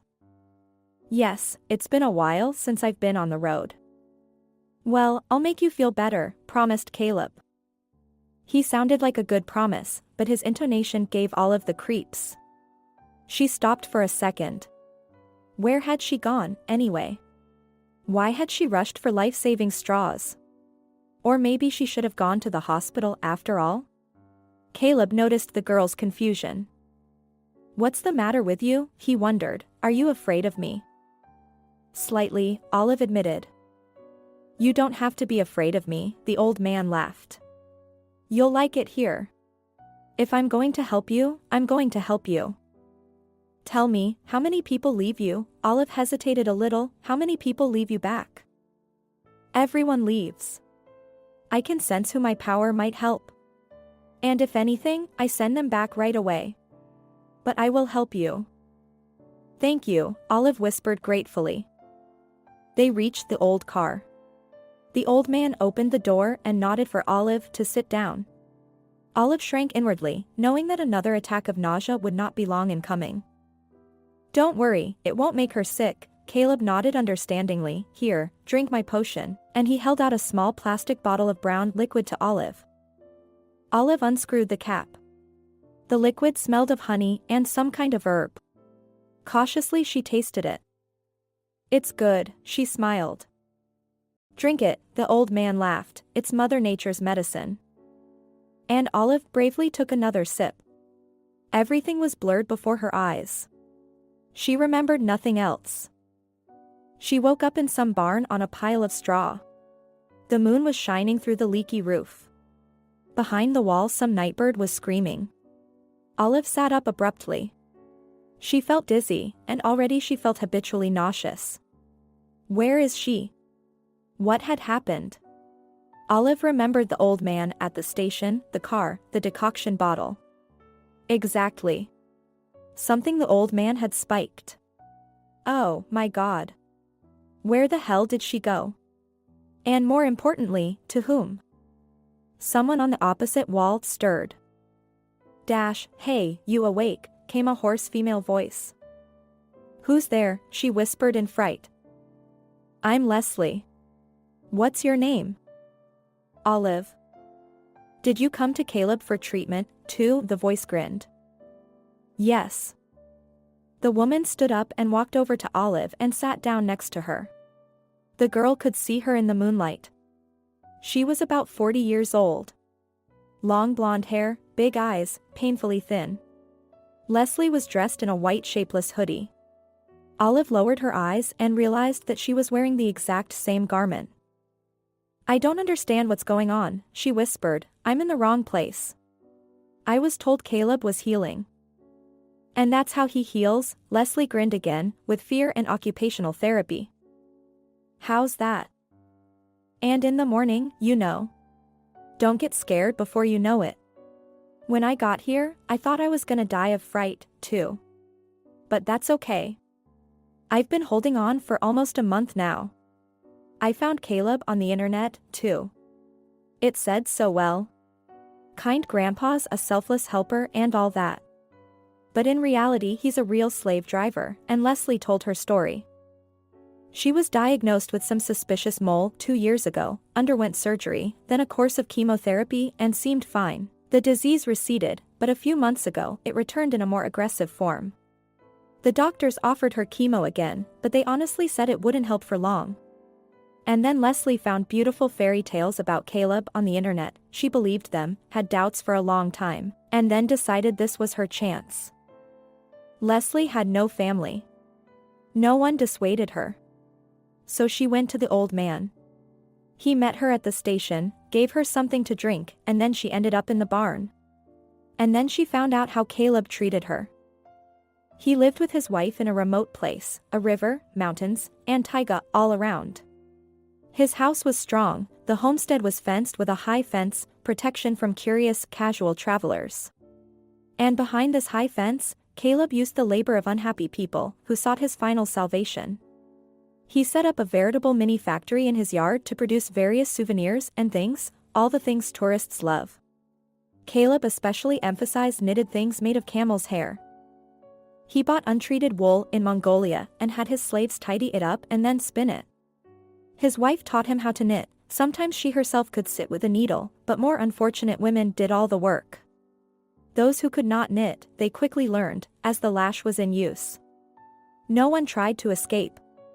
Caleb had a clever idea. He took the already exhausted women to work. They couldn't sit, much less do anything with their hands. And they couldn't run away. When they were in pain or having an attack, he'd give them some kind of tincture that would make their heads swim. "Are there many of them here?" asked Olive fearfully, after listening to Leslie. "It's just you and me now. And there were 2 others, they're gone." "What do you mean, gone? Where did they go?" "Dead, I guess," Leslie answered with a sigh. "Caleb sees when a man is very weak, takes him to another barn to die, I guess, and then gets rid of the body. How, I don't know, and I don't want to know. There is a mountain river nearby, though. Do you know how fast it is? It takes him away, wraps him up and scatters his bones on the rocks so that no one will find them. Or he buries the bodies in the taiga." "My God. How many people have died here?" Olive wondered. "I don't know. I'll tell you one thing. He's been living here for 5 years. Willow, his wife, said something about it. Caleb, Willow, what important names they came up with." Olive cried. She was so frightened. What should she do now? What had she done? Yes, she understood that her trip would most likely be a one-way trip, but she certainly hadn't expected this. Olive remembered Maya, Declan, her mother, and she was so bitter. And she cried even harder. "Don't cry," Leslie patted her shoulder. "After all, we came here ourselves. They don't make fun of us, they just slap our hands with a whip sometimes when you don't work hard enough." These words made the hair on Olive's head stand on end. And now she has come to the good old man for treatment. "I can't understand it. Why has no one found out what this Caleb is doing?" said Olive, wiping away her tears. "And who can prove they were here?" sighed Leslie. "There are no witnesses, you know." "Well, the man went somewhere far away. A sick man is going to die soon enough. Maybe he didn't get there at all. That's why he's missing." "Leslie, you talk so calmly about it. Aren't you scared already?" "No. And you'll calm down soon enough," Leslie hugged Olive. So they, sitting against the wall in the barn, fell into a heavy sleep, leaning against the wooden wall of the barn. And in the morning, with a creak, the door opened and the same gray-haired old man peeked in. "Come out. How long can you sleep?" he shouted loudly. The women obediently reached for the exit. The yard was wide and cleanly swept. There was a wide table in the middle, with a canopy over it. The house was of timber, and on the porch stood a woman of immense size. That's Willow, Olive guessed. Then the woman approached Olive and looked at her carefully. She's very weak, she said grudgingly to Caleb, she won't last long. Let her be like that for now. We'll get another one later, he brushed her off, there's still a lot of work to be done. As long as the weather allows it, we'll have to put on more, so we'll have something to sell in winter. Right. Not in the house in winter, Willow nodded. They talked among themselves as if neither Leslie nor Olive understood them. And that made Olive feel even scarier. First you spin the yarn, and then I'll give you something to eat, Willow told them rudely, go under the shed. Leslie obediently went, but Olive remained standing still. Do you want a special invitation? Willow asked, her eyebrows furrowed in a threatening manner. I won't work for you, Olive said quietly but firmly. Olive, what are you doing? And Leslie looked back frightened, come on. It'll be worse. Did you hear what your friend said? Grinned Caleb, go or I'll fly you. I won't, Olive said, her head cocked.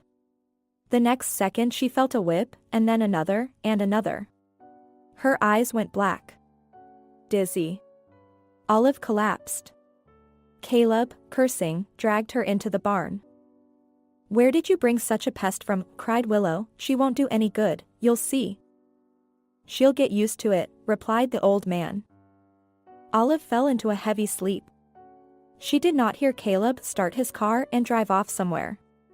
Willow was walking around the yard, all shouting at Leslie, and the river and the tall cedars were making noise nearby.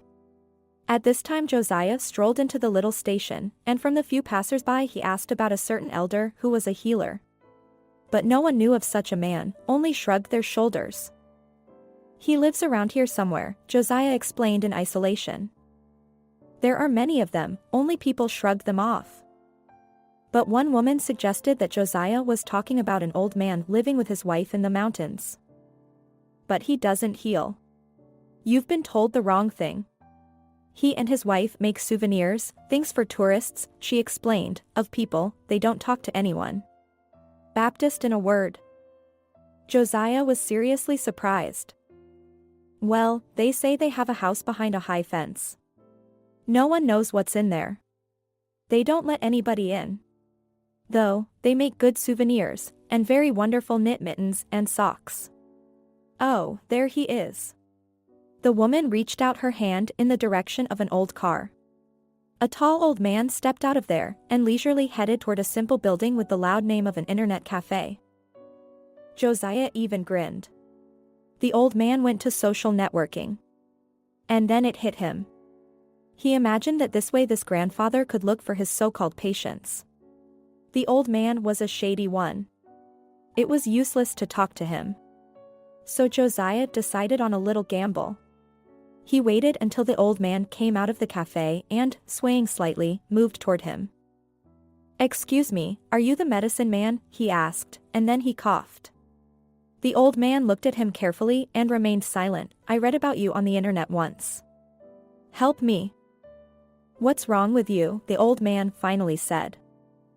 Cancer. My lungs are sick. The doctors won't do anything anymore. They said 2 months and that's it. 2 months, you say? The old man said something in his mind. Well, let's go, I will help you in any way I can. At the car he handed Joziah a bottle. Joziah opened the cap and smelled it. Drink it. It's a tea. You'll feel better now, the old man smiled. Joziah took a sip and immediately shook himself. You look weak, the old man grumbled, you don't look it. He gave Joziah a gentle nudge on the seat. He fell into the cabin. Already lying on the seat, Joziah spit out the liquid, which he had not swallowed. Then he carefully, cautiously looked out the window, with one eye slightly ajar, watching the route. The old man didn't even turn around. Why should he? His potion worked without fail. They drove for a long time. At last they came to a house. The old man was explaining something, then the woman approvingly agreed, peered into the cabin. Wow. How strong. We should dig a new well. He should be able to handle it. It's huge. And you can't tell he's got cancer. Caleb, is he really sick? The hell he knows. I'll give him my decoction just in case. Just not in such concentrated form that he won't think, answered Caleb.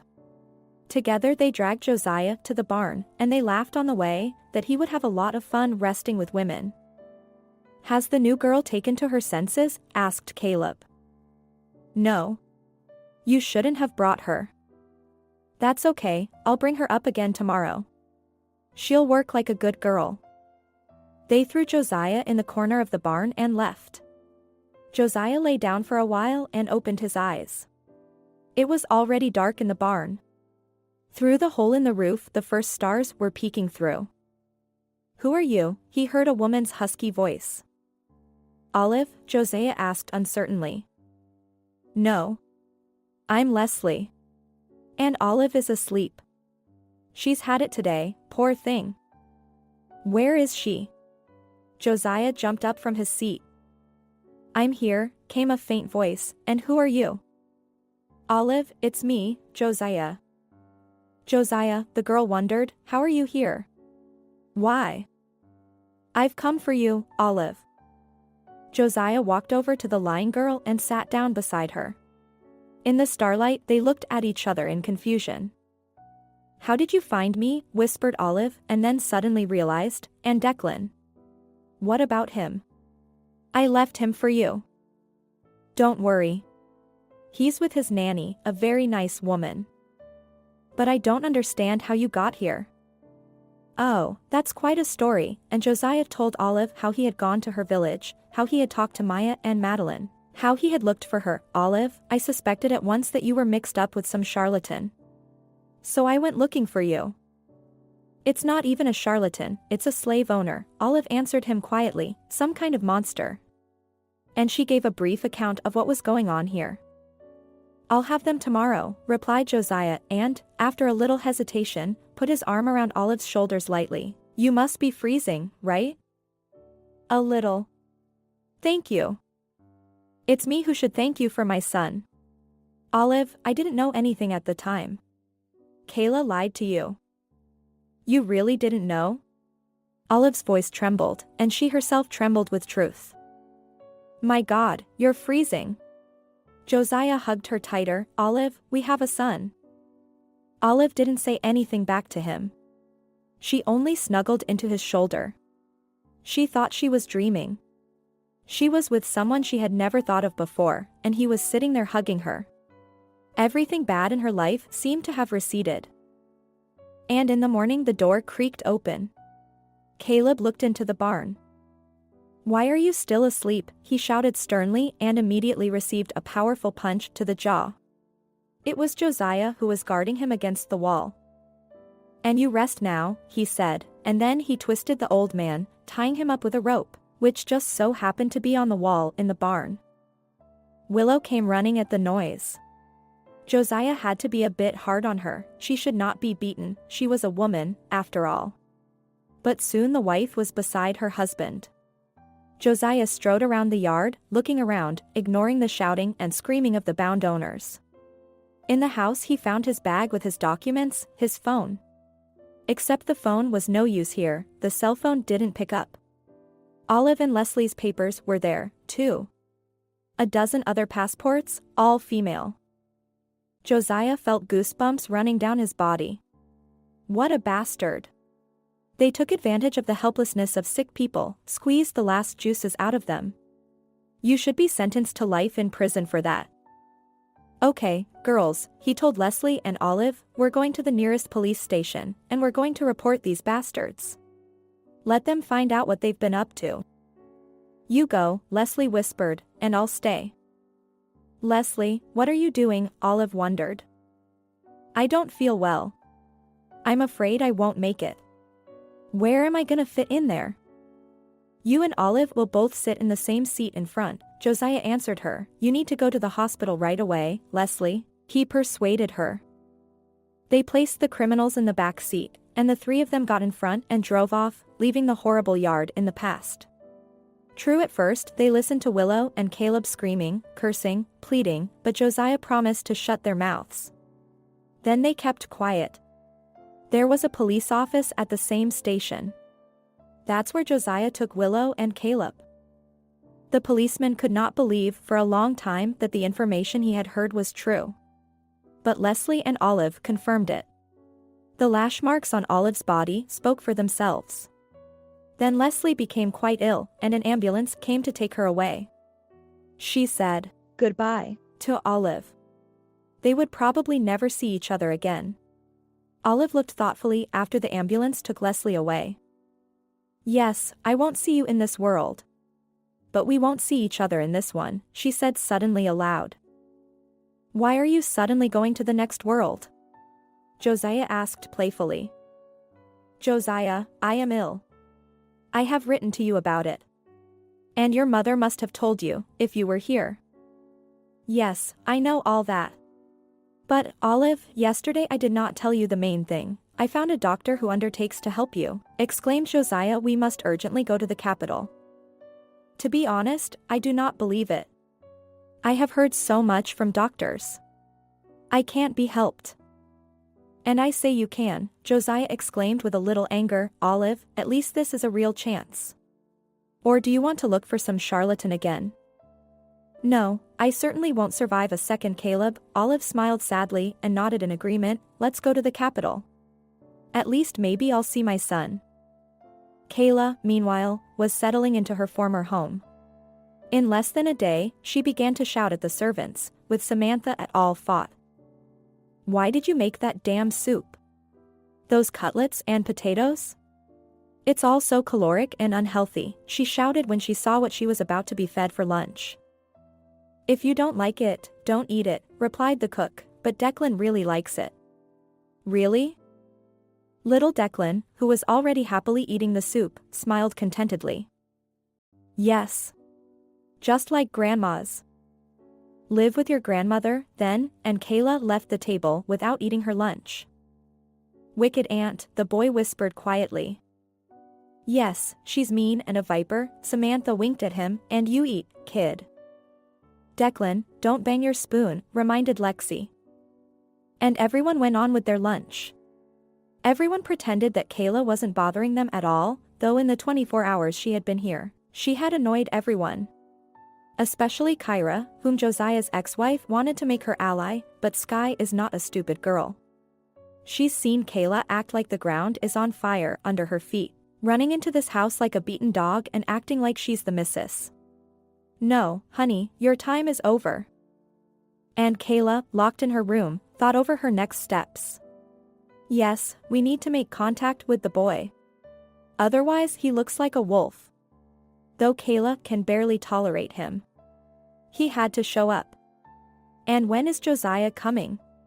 He never returns her calls.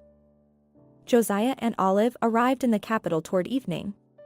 Olive was weak after the flight and the events she had undergone. Josiah decided to take her immediately to the clinic and called Kaysen. You've found the runaway, then, said the doctor with a sniffle. Of course, take her. The sooner we work with her, the better the chances of a happy outcome. Olive fainted in the cab, and Josiah carried her into the clinic in his arms. Save her, he pleaded with Kaysen, she's so young. She has 2 children. She must live. I'll do what I can, the doctor nodded dryly, and you go home. You have no face on you. And the payment? We'll settle everything tomorrow, the doctor literally forced Josiah out of the clinic. Olive was taken to the examination room. Now she was being attended to by top-notch specialists. She was almost in God's hands. Kaysen had pulled so many people from the death and he would save her.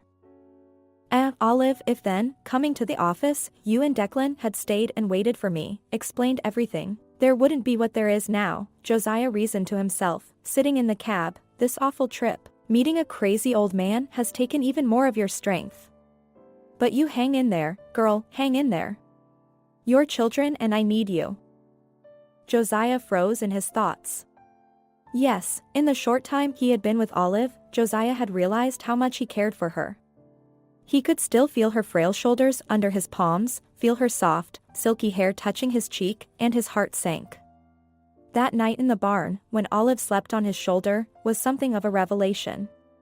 She was so defenseless, and only he could shelter her from all adversity. Only if they were not too late. Only if Kaysen would help her. A guard met him in the courtyard of the mansion. When he saw his master, he was a little embarrassed. "Joziah, here's the thing," he was quiet for a moment. "What else happened?" Joziah asked tiredly. "I let Kayla into the house. She came in looking as if they'd made up." "You didn't say anything about letting her in or not." "Where is she now?" frowned Joziah. "In the house. Sky told me she's acting there like you're not even divorced. I mean, she's a hostess." "Amazing," Joziah hummed. "Okay, Alfred, you relax. It's all right." And he went, leaving the guard to puzzle. Joziah looked in on Declan first thing. He and the babysitter were looking at a children's magazine. "Hello," the boy exclaimed cheerfully and ran up to Joziah. "You're back. Did you find your mother? When are we going to Grandma and Maya's?" The little boy just kept asking questions. Joziah laughed. "I don't know what to answer." "Okay, so tomorrow you and I are going to go visit Mom in the hospital, and then I'm going to take you to Grandma Madeline and Maya's." "I missed them a lot," the boy admitted, "but my mom the most." "You're my good one. Don't worry, we'll see you tomorrow. Come here, I'll hug you." Joziah took the boy, then he lifted him a little. "Listen, why, you, as if I was a stranger's uncle? I'm your own man. I'm your daddy." The boy trustingly put his arms around his neck. The touch of those little hands made Josiah's heart beat faster. Yes, he is daddy. "Joziah. I don't understand." Lexi broke their idyll. "So you don't need my services anymore? Did I understand correctly that the boy will be leaving tomorrow?" "He'll leave here for a while, but he'll definitely be back later." Joziah smiled at the older woman. "I hope that you and I will continue to have a business relationship." "All right, I don't mind. Declan's a wonderful kid." They talked some more. Joziah put his son to bed. As Lexi was leaving the boy's bedroom, Kayla appeared in the hallway. She already knew that Joziah had arrived, and she was very much looking forward to seeing him. Kayla thought that Joziah would be surprised, maybe angry at first, but she would manage to extinguish his anger. After all, there had been such love between them before. It couldn't have disappeared without a trace. Joziah came out of the bedroom. Kayla was standing by the stairs, all confused, like a beaten dog. "Hello, Joziah," she said in a trembling voice. "I called you many times. Then I came. I need to talk to you. I saw your incoming calls, but I couldn't get through to you. You came, so you set up in my house right away." Joziah grinned. "You have your own apartment. What do you want?" "Joziah, you're mad at me, and you're right, 1,000 times right. I made so many mistakes. And just now I realized that I cannot without you. Joziah, forgive me for everything. I love you." "Really?" Joziah shook his head with a chuckle. "Joziah, I know you've been looking for me. So you're thinking of me, haven't forgotten, and I can't." "That's enough," said Joziah sternly, and immediately lowered his tone so as not to wake Declan. "Enough of this comedy. You know very well that it's over between us, and for a long time. But you know, it's even good that you came here yourself. Now you're going to explain everything to me." He grabbed Kayla by the arm and dragged her into the study. There Kayla continued to play the unhappy lover. "Joziah, I felt so bad without you, without our home. Honey, don't send me away, we've been together so many years. And for so many years I was blind. It's not true. It's all lies. There are many envious of our happiness. And you believed it, Joziah? I love only you." Joziah sat back in his chair and looked at his ex-wife. She was crying, clutching her heart. "And I just now realized what a terrible actress you are," he said, "and how did I not notice it before? All right, that's enough. Now I want you to explain. How is it that Olive is alive?" You were the one who delivered her body. Olive. Kayla furrowed her brow. Oh, the one. Well, I did what I had to do. I paid the men from the ritual shop, and they took her back to her home village. Is it my fault if I made a mistake when identifying her? You remember what was left of the body, don't you? Yes, it's a strange story. She's alive, and that boy in your house is our son? Joziah, she's a criminal. She should be prosecuted. Not only did she break the contract 5 years ago and run away with our child, but she framed some other poor woman. Maybe she killed her and set her car on fire. And now she shows up at your house. She obviously wants something from you. We have to call the police right away. She's a criminal. I'll call the police. I just wanted to hear the truth first, not the story you're trying to tell. He walked over to his ex-wife and grabbed her arm. Either you tell me everything, and then I'll let you go, or I'll call the police and file a report. Let them handle it. Now I'll supervise the investigation myself, and I assure you, you'll go to jail for a long time. But it's not my fault, said Kayla pitifully. It's not your fault? Let's start with the fact that you bribed the doctors when you implanted the embryo. Kayla's face changed. She hissed, and then she looked up and said, of course she did, what else could I do? The doctors rejected all my eggs. And here's this fool, who would do anything to save her daughter. And everything was going fine until you started looking at that Olive girl.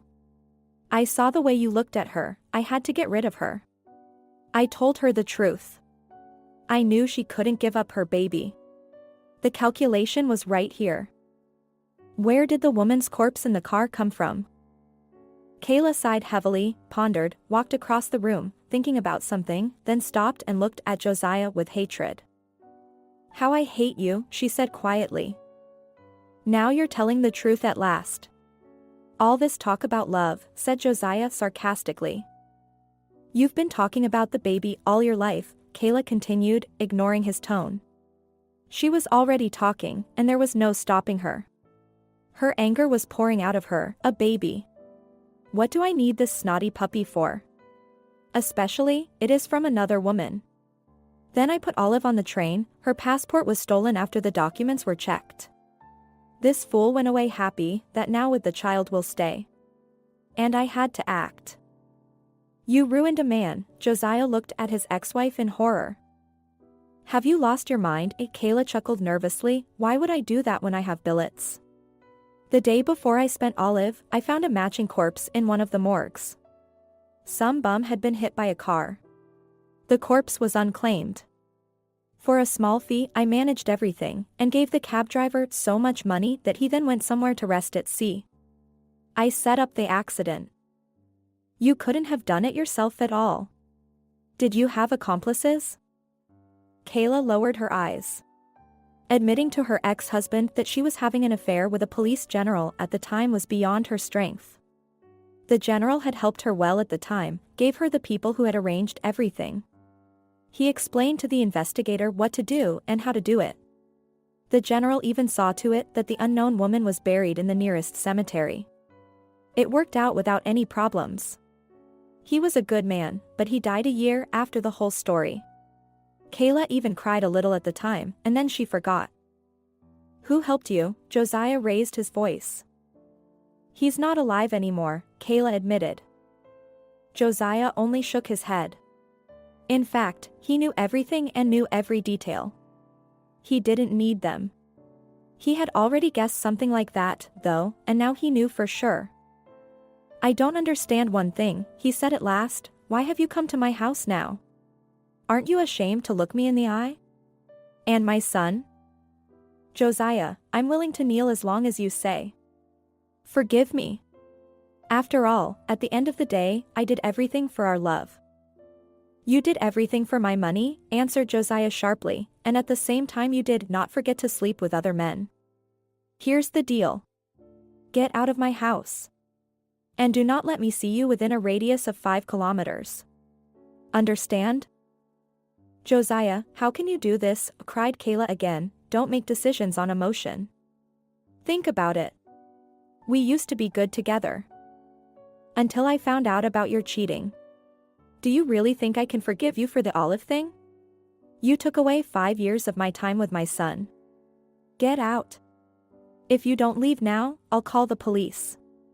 And then I'll definitely report you. I have no money, whispered Kayla, nothing at all. And what can I do to help, grinned Joziah, thank God you're free. Go away for good. I forgive you, but don't think you will.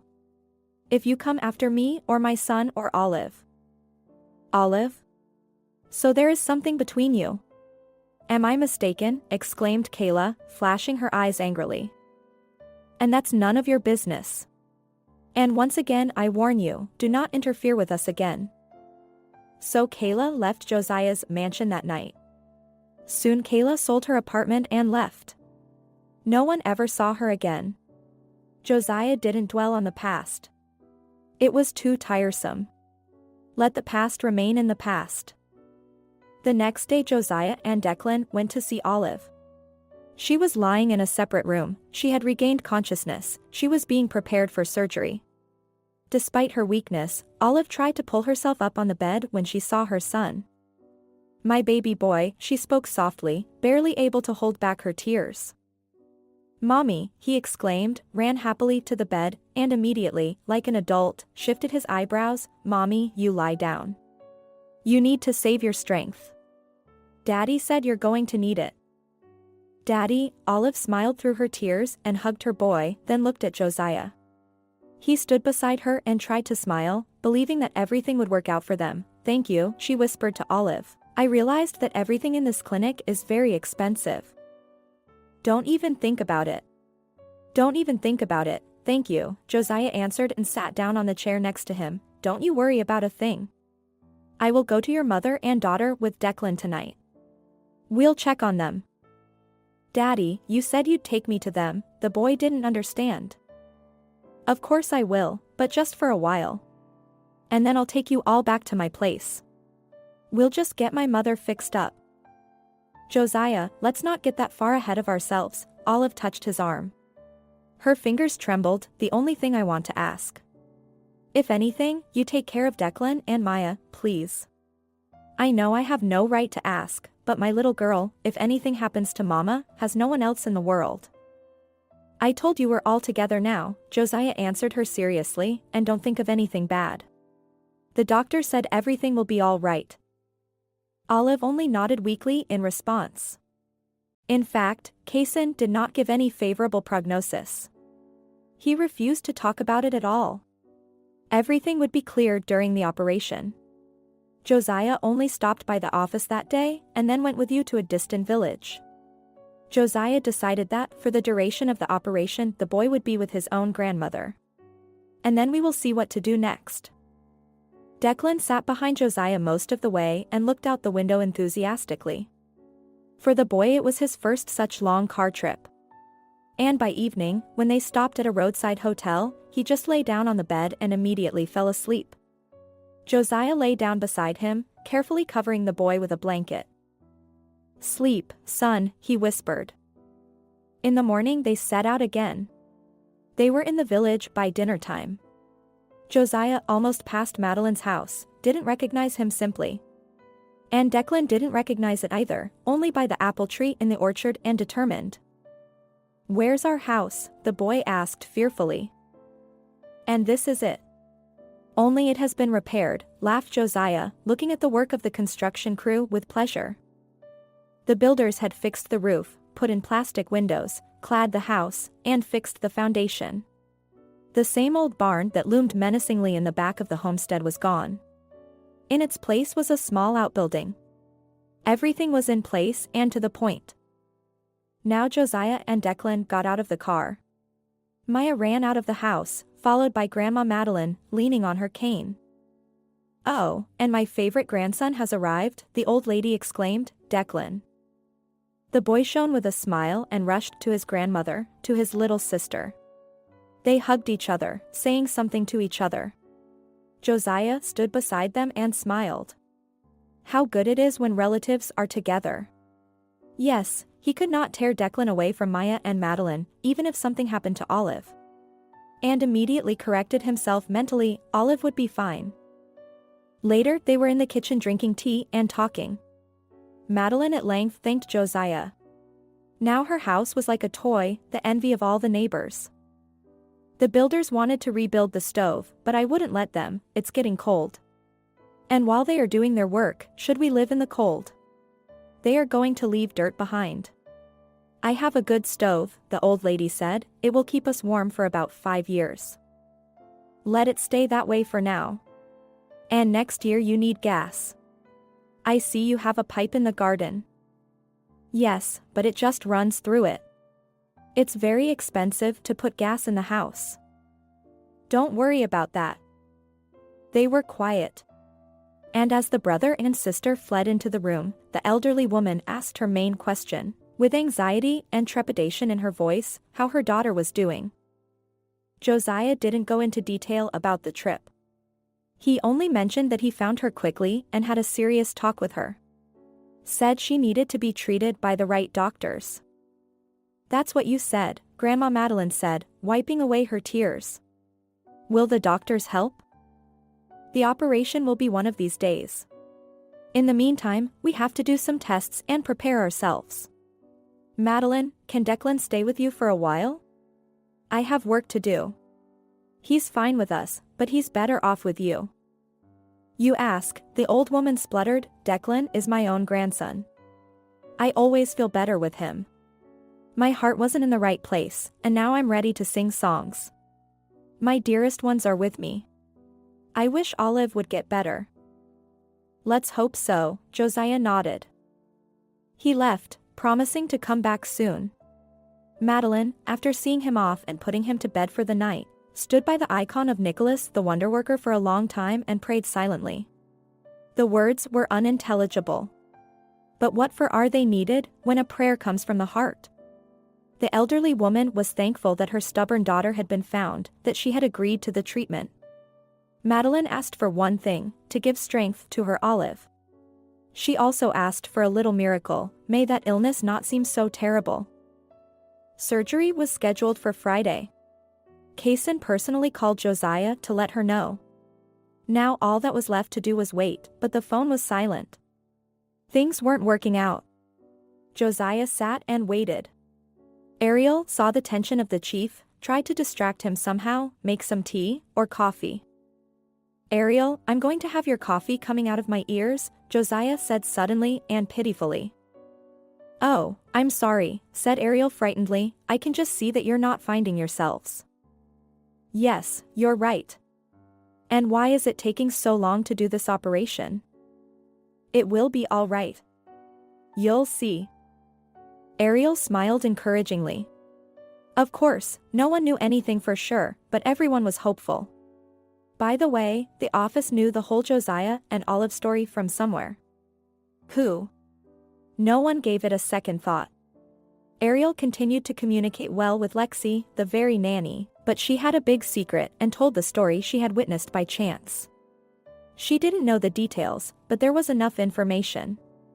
Josiah's main ex-wife spent her husband, chased away the surrogate mother, who turned out to be the birth mother. Such a complicated story. It seemed that the subordinates in the office were really worried about Olive. After all, it was she and her boy who gave them back a normal boss. Otherwise, Joziah had turned into a robot lately. Finally, the clinic called. Kaysen said tiredly that everything had gone well, the tumor had been taken for histology. The first analysis showed that it was benign, but we still have to study it carefully. It's large and would have had a negative impact on the patient's body anyway if not for this surgery. Now what? Asked Joziah fearfully. Now prepare yourself, young man. I think you have a big change ahead of you, Kaysen said with a smile. Joziah thanked and hung up. Did it really work out? Then the phone rang again. It was the call from the genetics clinic. We sent you the results of the tests in the mail, said a pleasant female voice, you can look at them.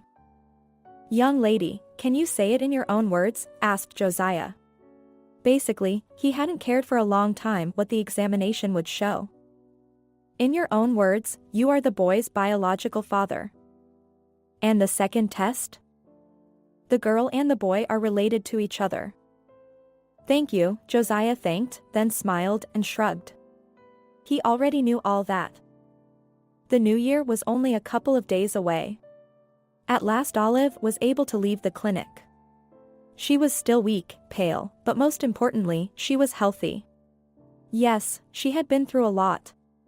And even if now her head only grew hair that looked like a hedgehog, even if she still felt occasionally dizzy and nauseous, the doctor explained that it was normal. It would pass. Declan, Mia, and Josiah hurried toward her with a huge bouquet of flowers. They laughed, hugged Olive, and they were all one family. Not long ago Josiah moved the children and Madeline to the city. Maya now goes to a prestigious high school. Declan goes to kindergarten. Madeline treats her joints with famous doctors. They all live together in the Josiah mansion, waiting for Olive to finally be discharged. "Mommy, we put up such a wonderful Christmas tree," said Declan excitedly. "It's so huge." "Yes. It's standing in the yard," Maya added. "We thought it would be better. Dad suggested it." "It's great, isn't it? It makes the tree come alive and makes everyone feel good. Also, Daddy bought us a Labrador puppy," Declan continued to boast. "What a wonderful daddy we have," smiled Olive. "He's the best," and she stepped toward Josiah, looked him in the eyes. "Could I ever have even dreamed that one day I would meet such a wonderful man as you, Josiah? You are a real magician." "Thank you.